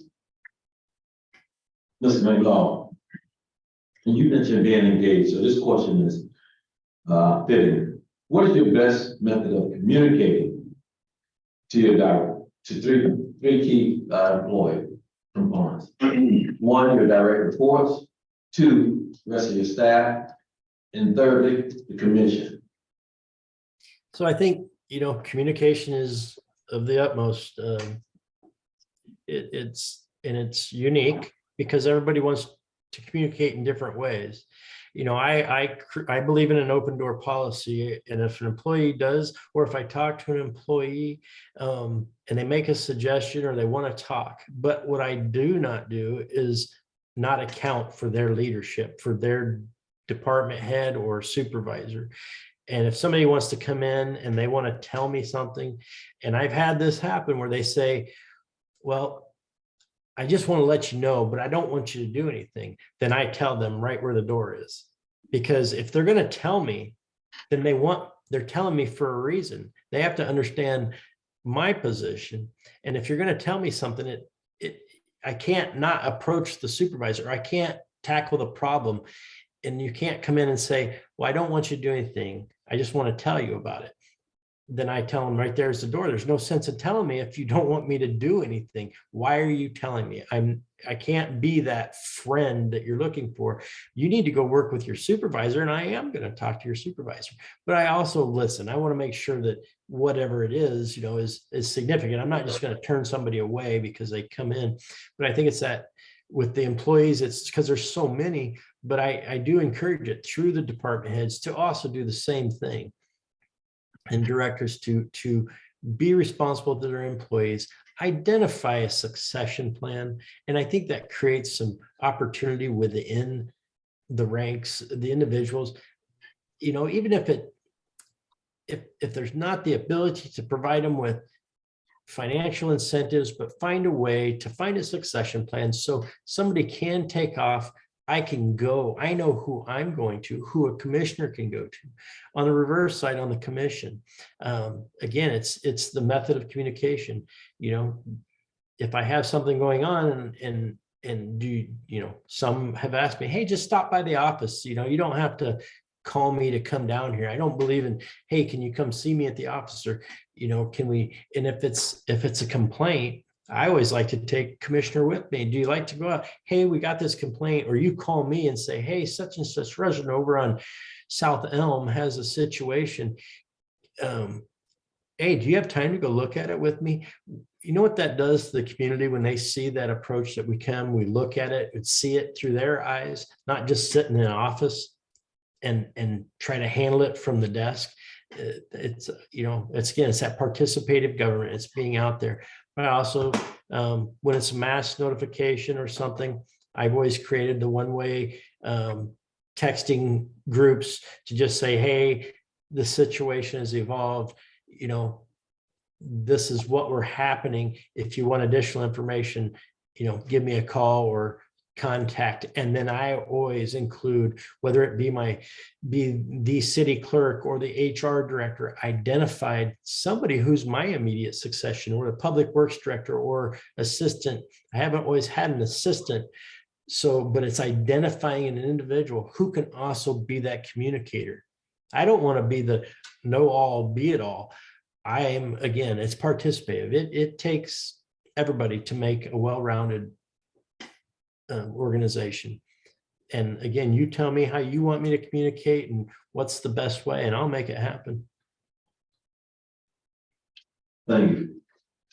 Thank you, Mr. McMillan. That is kind of the end of our questions. Do you have any questions of us? I don't. I know you've had a long process. I know Mr. Holmes, after his years of service to the city, is ready to get out, but I'm glad to know that I've seen it from where it was before, and then the time that he took over, and he's definitely set a nice steady course of action for the city that you much deserve. I wish I had been there in the previous time when Mr. Shanahan was there, but maybe this was better, but I don't. I just want, it takes diversity of thought and abilities to make a well-rounded community. I believe in working with everybody. I believe in breaking down barriers, and I am who I am. Whatever I can do. I appreciate the opportunity again, and thank you. Thank you, Thank Mr. you. McMillan. Thank you so much. Any further questions? I think we're signing off, Mr. McMillan. Okay, thank you. Looking forward to hearing. Yes, sir. Okay. So commission, the information that I provided to the applicants was information that I believe to be accurate, in that we have already begun the online search as to those that are still in the pool. There have been some links revealed that we're pursuing right now. We're going to need a little bit of time, though, to follow up with some calls to some most recent employers, things like that. Mhm. So you need a few days to get that done before you, I think, actually consider Mhm. hiring. But the question would be, do you want to consider setting an in-person interview yet, or do you want to wait for that background work to be completed before you set the in-person interview? Personally, I think we should wait for the background information, not waste their time or our time without that information. It's something, a big issue. What's everybody else's? I mean, will it hurt to go ahead and schedule the in-person interview due to the fact that we have lost some potentials already? I mean, Well, that's a thought, and then we can always cancel something out. There's a big. You are going to have to, I mean, I'm sure that anyone who's coming in by flight from distance is going to suggest or request that you pay their oh, wait a airfare. minute, so hold on. So if you would, And that would be who's out of the candidate. I mean, we haven't decided who. so well, you have three, all you have is three. So you've got one, Mr. Akimi, who says he's in Lakeland, as I understand it. Yeah. Mr. McNall, who I guess was last in Hardy County, if I understand it, I think that maybe his address. And Mr. Bell, Where's Hardy? who is, who is in Muskegon, Michigan. If that's his application suggests that he's in Muskegon, Michigan. So the last one is in His Florida, address right? says Florida. So He has two addresses. He got one, yeah, so he may be in Florida. it would be pending who we decide if we would have to fly them, right? Oh, ma'am, so. It's depending who we decide to call in. Right, exactly. Oh, no doubt. Yeah, I mean, if you wanted all three of them in, then you'd have two that appear that they're in driving distance, and one, depending upon the address, as Commissioner Jones pointed out, he may be in. Good. Thank you. I agree with Mr. Calco. I think we should bring him on in. It's only three. And due to the fact that we did have technical difficulties, I think we bring them in. We don't have to have as long interviews. We can be direct in what we want to ask them and move forward. But I decided to bring up three. Ma'am, We don't have to bring up three, right? We can recommend. bring as many as you want to bring. I would like to recommend the ones that I would like to bring in if possible, and then. You want to wait until Monday to give you that list? I would Or, like, sure. I mean, it's up to you. I'm just wanting to do what you want to do. So I guess if that's the case, we need to go ahead and rank them. I'll Yes, wait. assistant, one I'll more wait. thing. I want a little bit of time over the weekend to kind of, I'll bring my recommendation. I want to absorb my. So, I have a question. Yes, Commissioner Campbell? I was very much present, and I know who I would want to bring in, but Sonny, is there a way that you would be able to allow us to view the recordings again, just to ensure that if we have any, if we want to just revisit some of the responses, I'm pretty much confident in who I want to bring in, but I just want the opportunity to go back and listen to some of the dialogue that took place, if possible, over the weekend. Yeah, I can send you a link to the Zoom recording, Commissioner. Well, Commissioner, can I ask you this question? So you wanted to bring one person in? No, I didn't say that. I know who I'm leaning towards, however the commission moves, but I know who I'm leaning towards. so let me just, Ms. Thomas. Yes, I sir. guess, quick, yeah, can you hear me, Ms. Thomas? Yes, sir. We live in a world where things are put on the internet. Some of them are accurate, some are not accurate. I think that old commercial is no longer relevant, I guess, but it's my best example where the young lady introduces her boyfriend to her parents, and he says he's a French fashion model or something like that. And you look until he's not. But I will tell you that the links that we've recovered so far suggest that there's a need to have some inquiry, on, well, at least two of the folks that are of the three. And I'm not saying anything about, as I already prefaced and disclaimed, I'm well aware that everything that's on the internet is not accurate, but we do have some things that are definitely worthy of some scrutiny. Well, let me speak. Mr. Holmes and Commissioner, we can have, as we usually do with, when we offer employment to candidates, that is contingent upon them passing a background investigation. You can proceed with the process that you're talking about, bringing them in for a live presentation or live interviews. And then upon the job offer will not be final until they pass a background investigation. My only caveat to that is, I think that it's only fair to ask the candidates about the information that we're looking at. So I would be uncomfortable with making a job offer contingent upon a background investigation, already knowing that there's some issues that we would want to ferret out.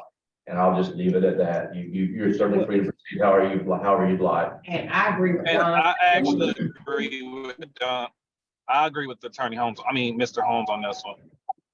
Well, at this point, we are talking about a live interview. We are not talking about a Job offer. job offer. Thank you.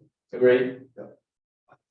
I think there's, validity both ways, you know, but hearing that, I don't think that we need, and the cost associated with it, I think the cost is being skewed in my opinion.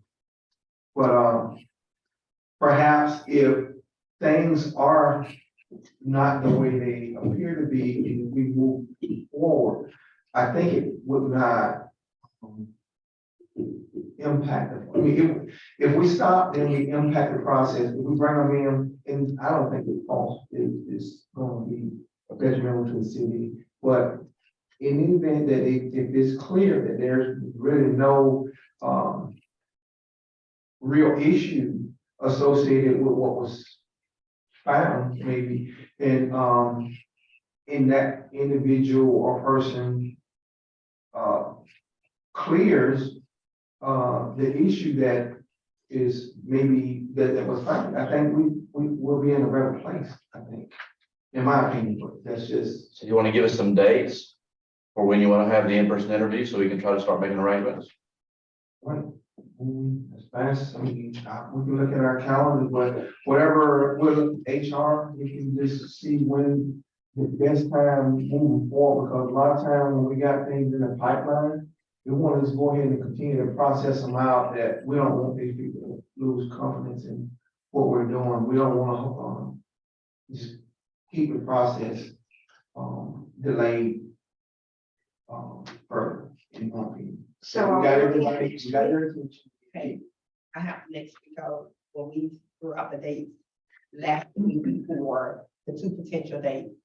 I had to make arrangements with my administrator because we have to swap out some dates so that she can be the summer administrator meeting next week, so that I can be here this week. So you'll have to remember my primary role as well, you know, and make arrangements. So we can kind of work around the 2 dates that we threw out. I think it was the 21st and the 22nd originally.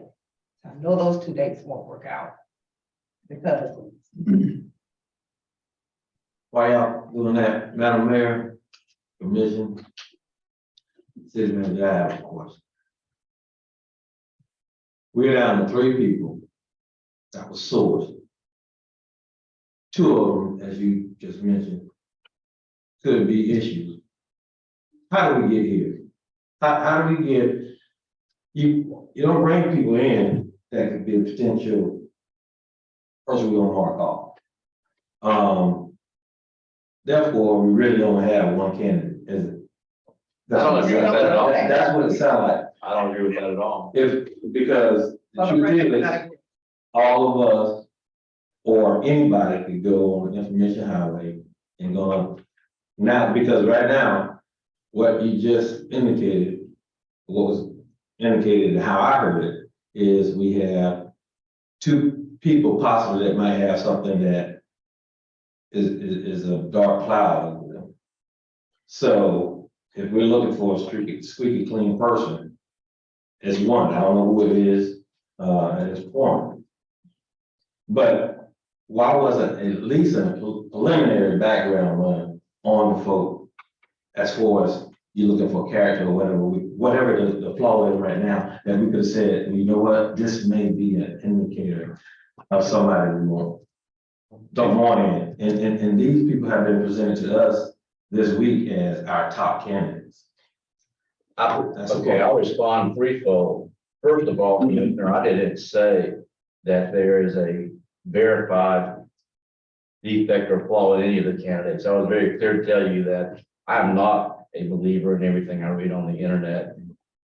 I explained very clearly to me that there are issues that I thought very clearly that there are issues that I think need to be ferreted out as you move forward.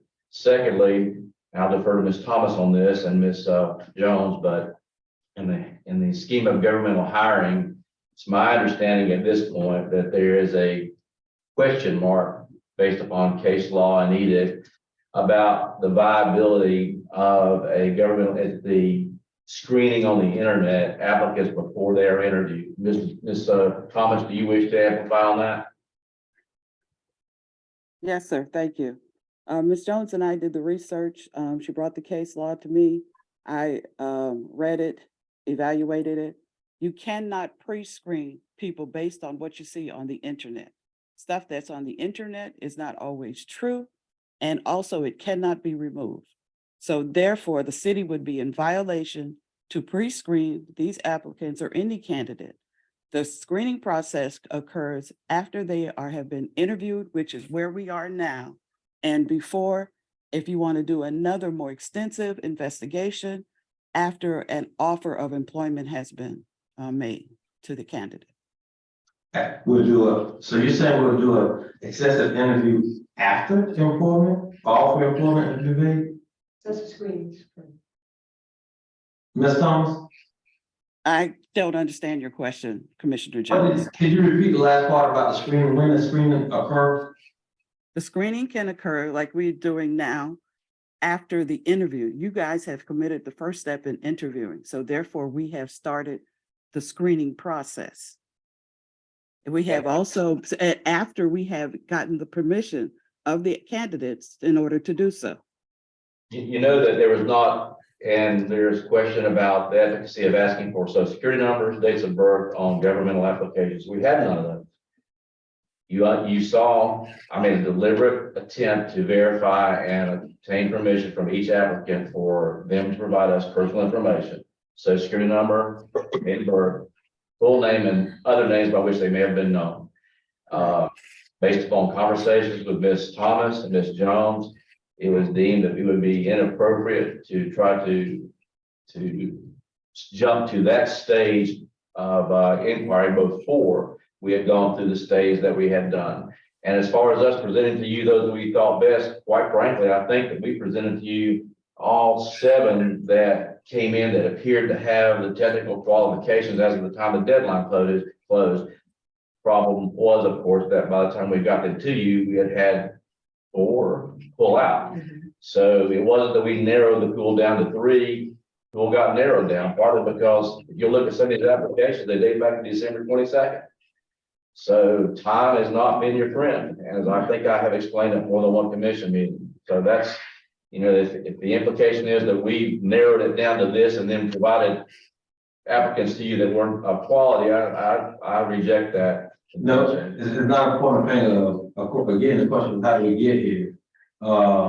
So that's, and the twofold to that is, if there was a delay and we didn't move quicker or quick enough to get to this process, again, we need to change the process and get it a little quicker in, because these are key positions that we need to fill. That's why I asked the question about where are we with the city attorney position, finance. So those, after we do this, we're gonna have to do it again for both of those positions. And so can we learn from this? This is what I'm bringing forward now, not waiting till this process is over. This is something we don't get to workshop a lot. So instead of having another workshop, let's speak about it. And let's try to correct these things going forward. Let's say, okay, let's get it out there. Let's get let's get it posted out there for these applications to come out, and then we can look at the screen. And personally,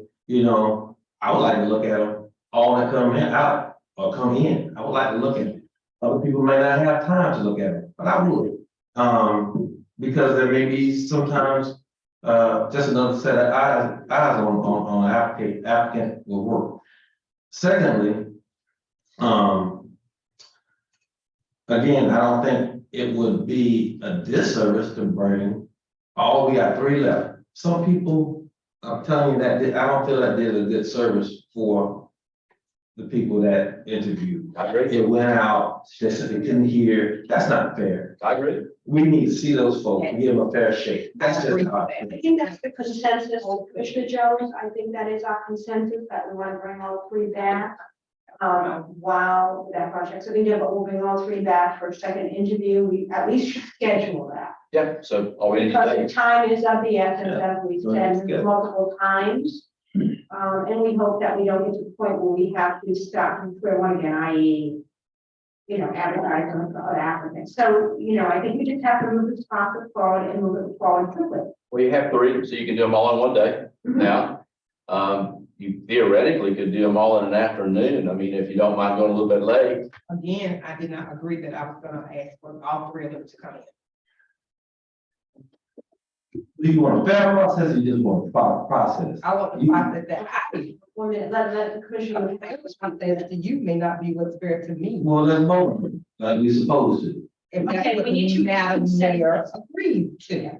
So right now, I like to put a motion on the floor that we bring all 3 candidates. Is that what you're in. calling for a motion to, is that what you're calling for a vote, Madam Mayor? I didn't quite do that yet, because I also want to hear from Commissioner Gorman first. I think initially that's what I really wanted to do from the beginning, because I didn't think the technology was the appropriate way to bring in somebody who's gonna be the top role. But again, we're gonna be reverting back to bringing these people in, and we could have.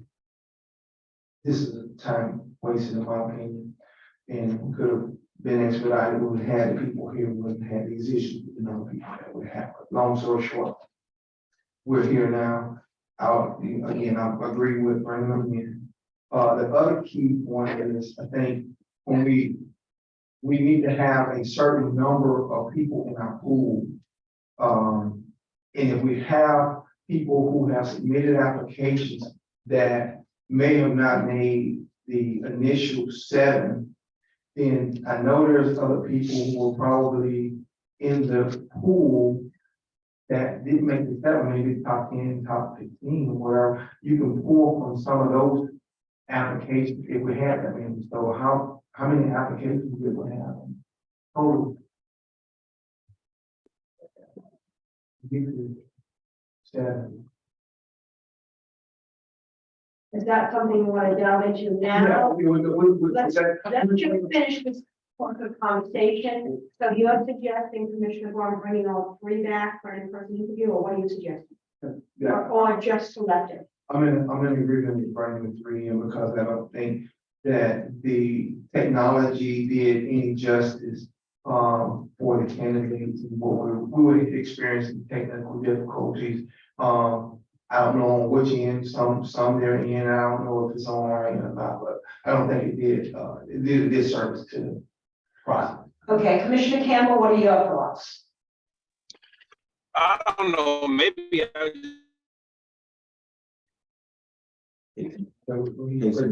just disagree because I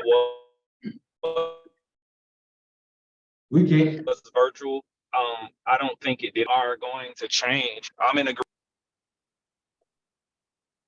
Case in point. See, I just, he went out. I know he went out. I didn't hear the last portion of the statement. Did anybody? If you want to quickly go, Commissioner McCaskill. It appears that, and no, disrespect to my fellow commissioners, but it appears that we're contradicting ourselves because as a commission, I did, agree that we should bring them in at the beginning, but we all, at the end of the day, agreed that it should be virtual. So we went through the virtual process and then we spent the time because we agreed that we would go through 2 days of virtual meeting. We did not want to rush the process. So we said that we would go through 2 days of virtual meeting and we've done it. We've conducted the 2 candidates dropped out.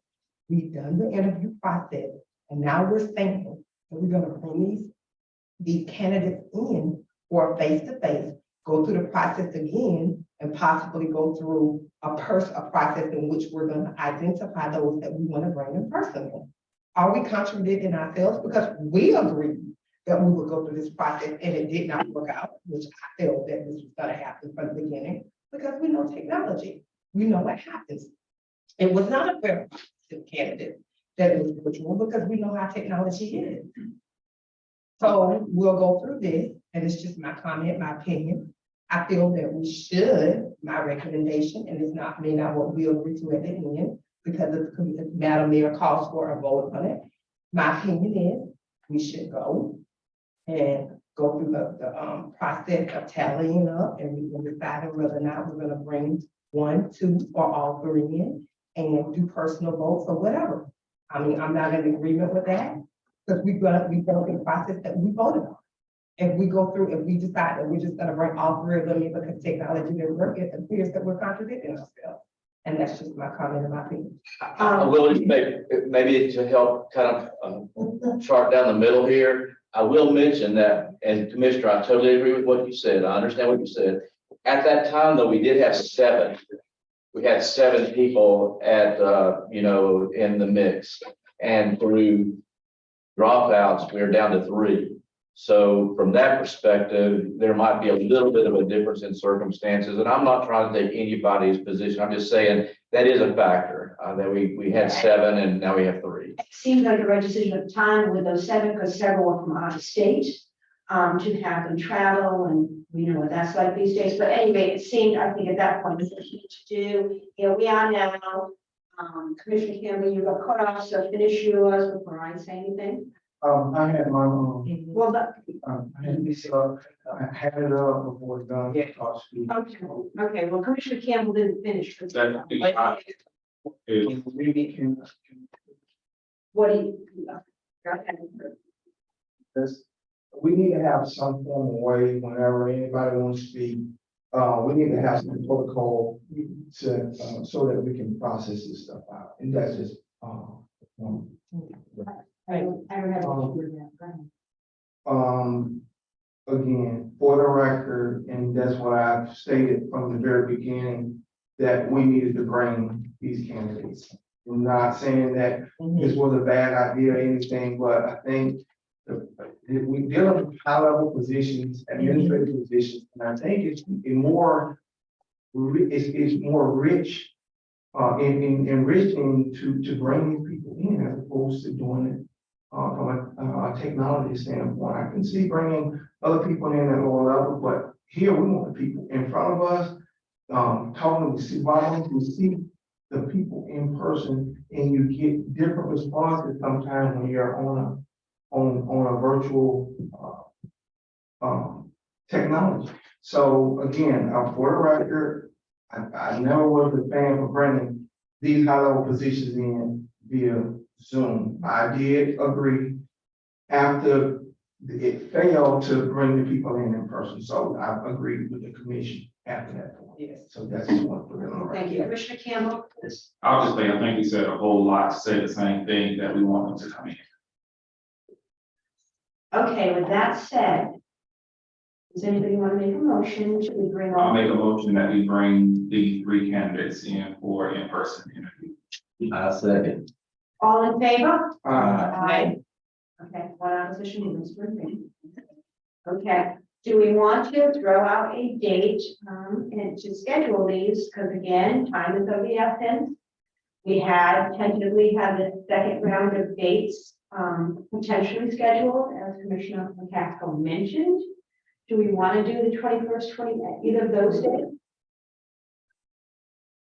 No. I'm gonna be honest, the reason I have not been able to be there, I'm in the middle of doing state testing with WIDA. So I need to know, like today, tailored out it, because I'm bouncing around from schools. So I have to Do get you have that. your testing? So you're doing, all testing every day next week? I'm testing, if a school needs to get it done, like I'm to the school to get it done. So that's why if I know today, I can build my schedule around. What about the 22nd? What about- The 21st and 22nd were the dates, because remember those were the 2 days that we were What jumbled. about 23rd? Gotta do it, I'm good. get this out of the way. And that's our city commission meeting that night. Then, That would be a long take, but again, it's up to you all. No, no. no, thank you. 24th, do I hear the 24th? 24th, I'm good for 24. 24th, That's a celebration for the district and I'm. 27th, Unless we do it in 24th. unless you know what, if I need to be there, I'll do it. I was just one of the chair people for that event, but if I need to be here, I'll be here. That would be- Yeah, because the Mondays are. But we can't keep pushing it back. I'll do that follows kind of. Thank you.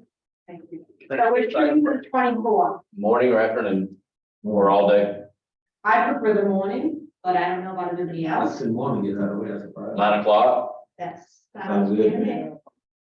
So you're okay with paying, if paying for accommodations for them to come in on Thursday evening and stay to be here at 9 o'clock the next morning?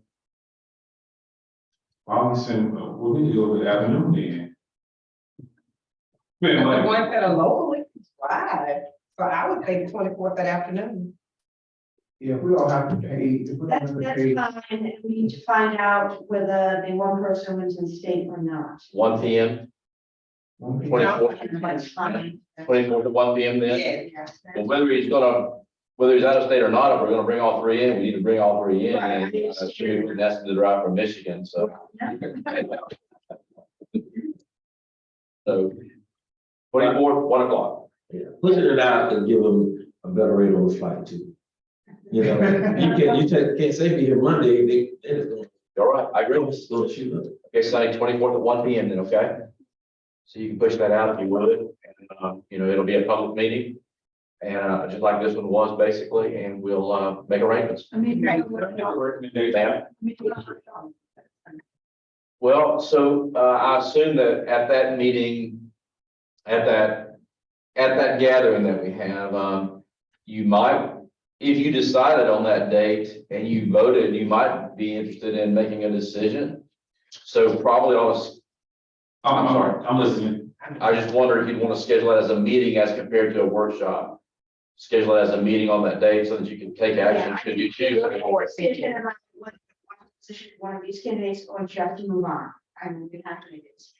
I agree. I Go ahead. Go ahead. May I make a recommendation that we have department heads and staff possibly be present? While we know the decision is ultimately ours, we don't have to deal with the day-to-day operation. Absolutely. And I think it will be of value to have those individuals be present, just so that we will be able to consult with them or take into consideration some of the things that they would like to see out of the city manager, being that they are the day-to-day operation.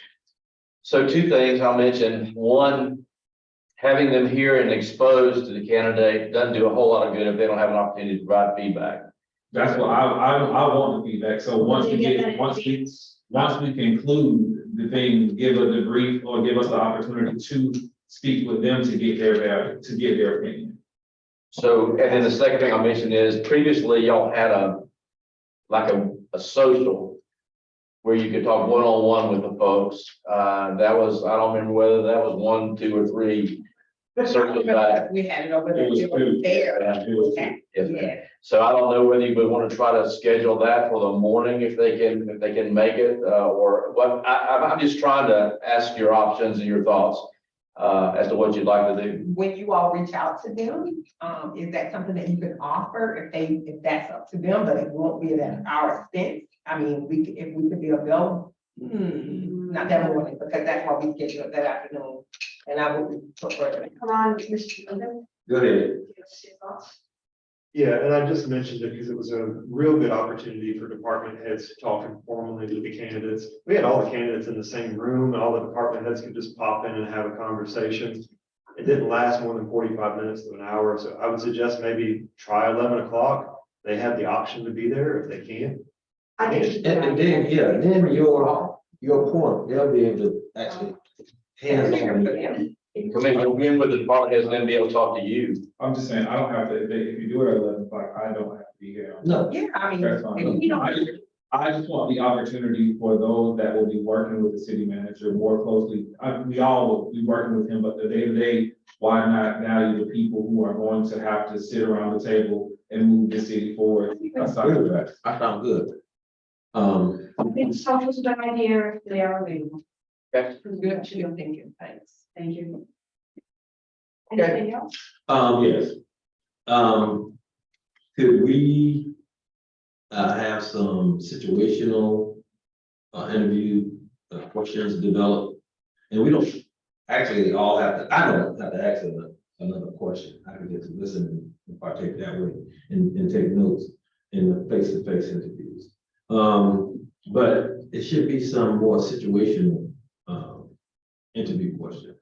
Not, at that point, we don't need to ask them what they're gonna do in 10 years. What are we gonna change or create more interview questions, or you want us to ask in detail questions? Well, I'll do whatever the commission wishes.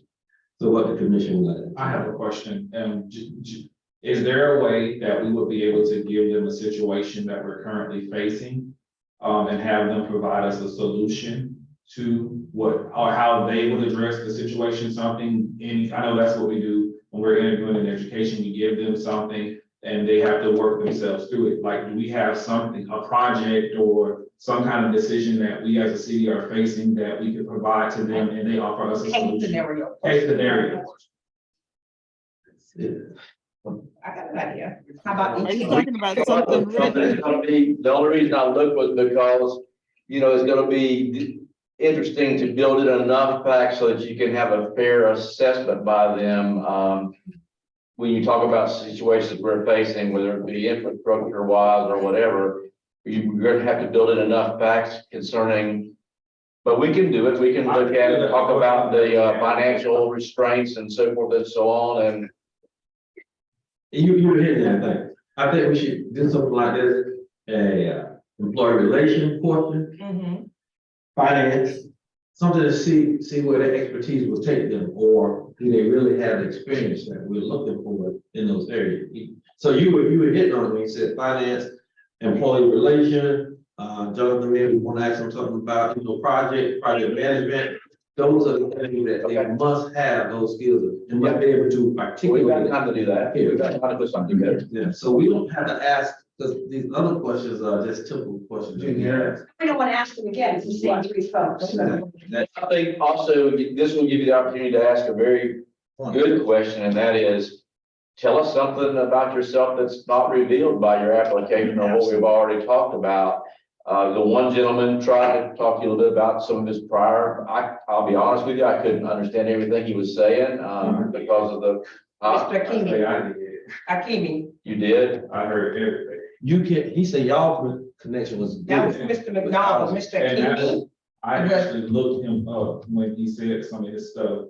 That's why I was happy about Commissioner McCaskill asking that question about anything that will be revealed. I don't know if y'all heard, but those were like some things that I have a concern about, and So, we could have a couple of those questions for you, new questions about, tell us something about, and we could also be more specific in terms of, tell us how you handle a question where you have a capital project that you're looking to fund and you don't have general revenue funding, we could try to formulate some of those for you if you'd like. That's fine, that would be great, thank you. Okay, sure. Are we all set? Yeah. Okay. Motion to adjourn? Motion to adjourn. Okay, Second, okay. third. Well, we're gonna, third, fourth, we're adjourned. Thank you. Yeah, those.